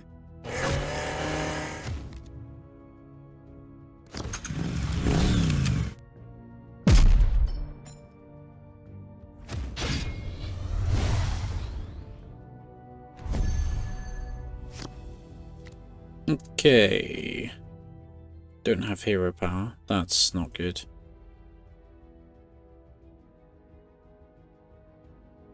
Nah, I think we just remove both poisons and punch face.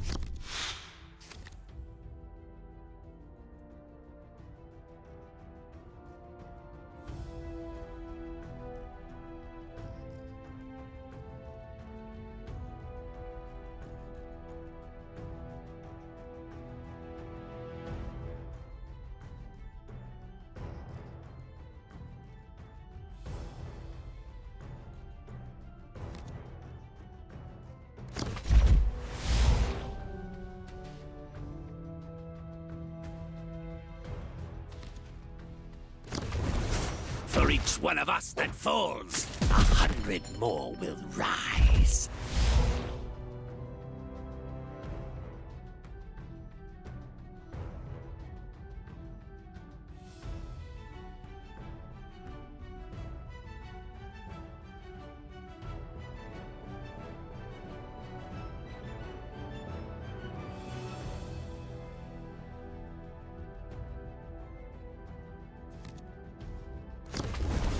The day of ascension approaches. Alright. Storm Raven, definitely here.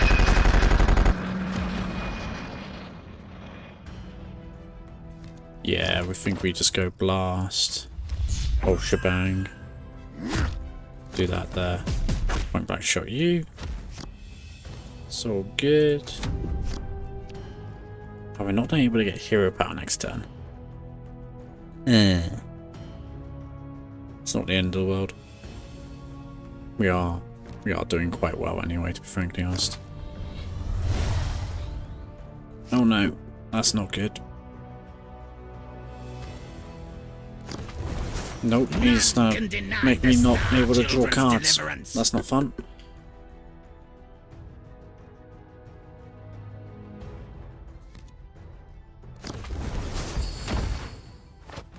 What is that guy?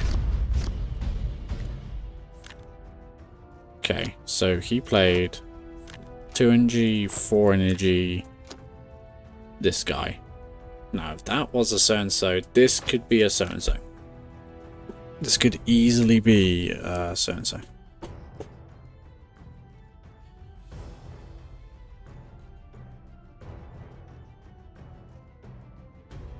No time to rest. How much HP does a Patriarch have?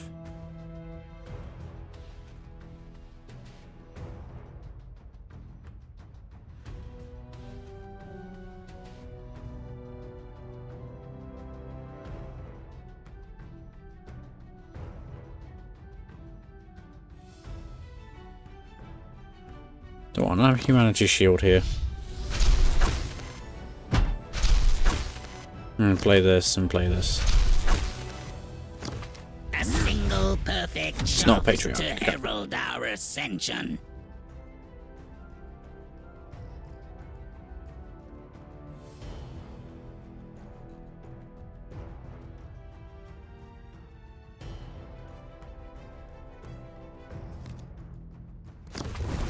Heed the call of the stars.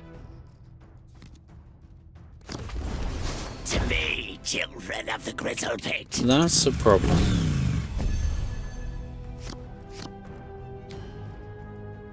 Okay. Right, what want to do about this?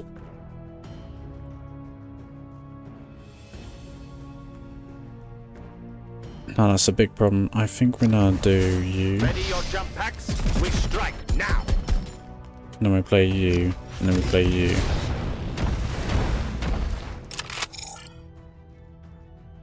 Interesting. So I'm gonna punch you here. To be frankly honest, I want to shoot you there and shoot you there.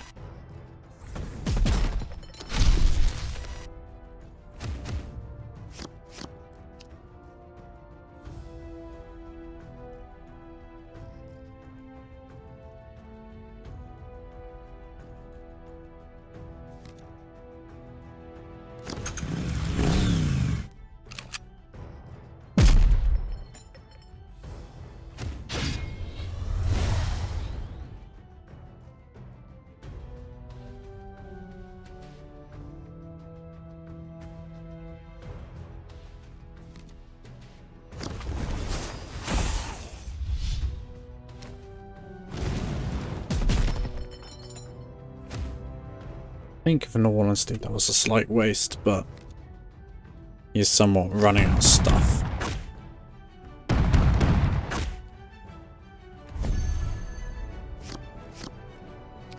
There's a death from above. So I think we'll remove that. We'll just play on a guard. How many cards we got? Okay, we're fine for cards. Just heal up. And we'll play you, because I didn't realise how much energy I've got. Before they see me coming. And then we'll do that.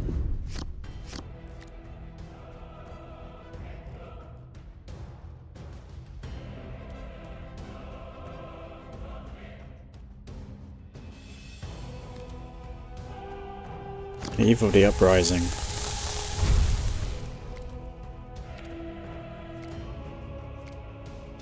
That does get a problem when you get into that late game, because it just gives them more cards.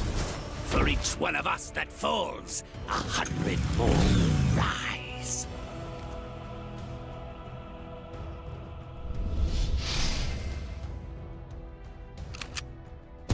Fortunately for him though, he doesn't have a +1 range attack. We withdraw, but our GG. uprising isn't over.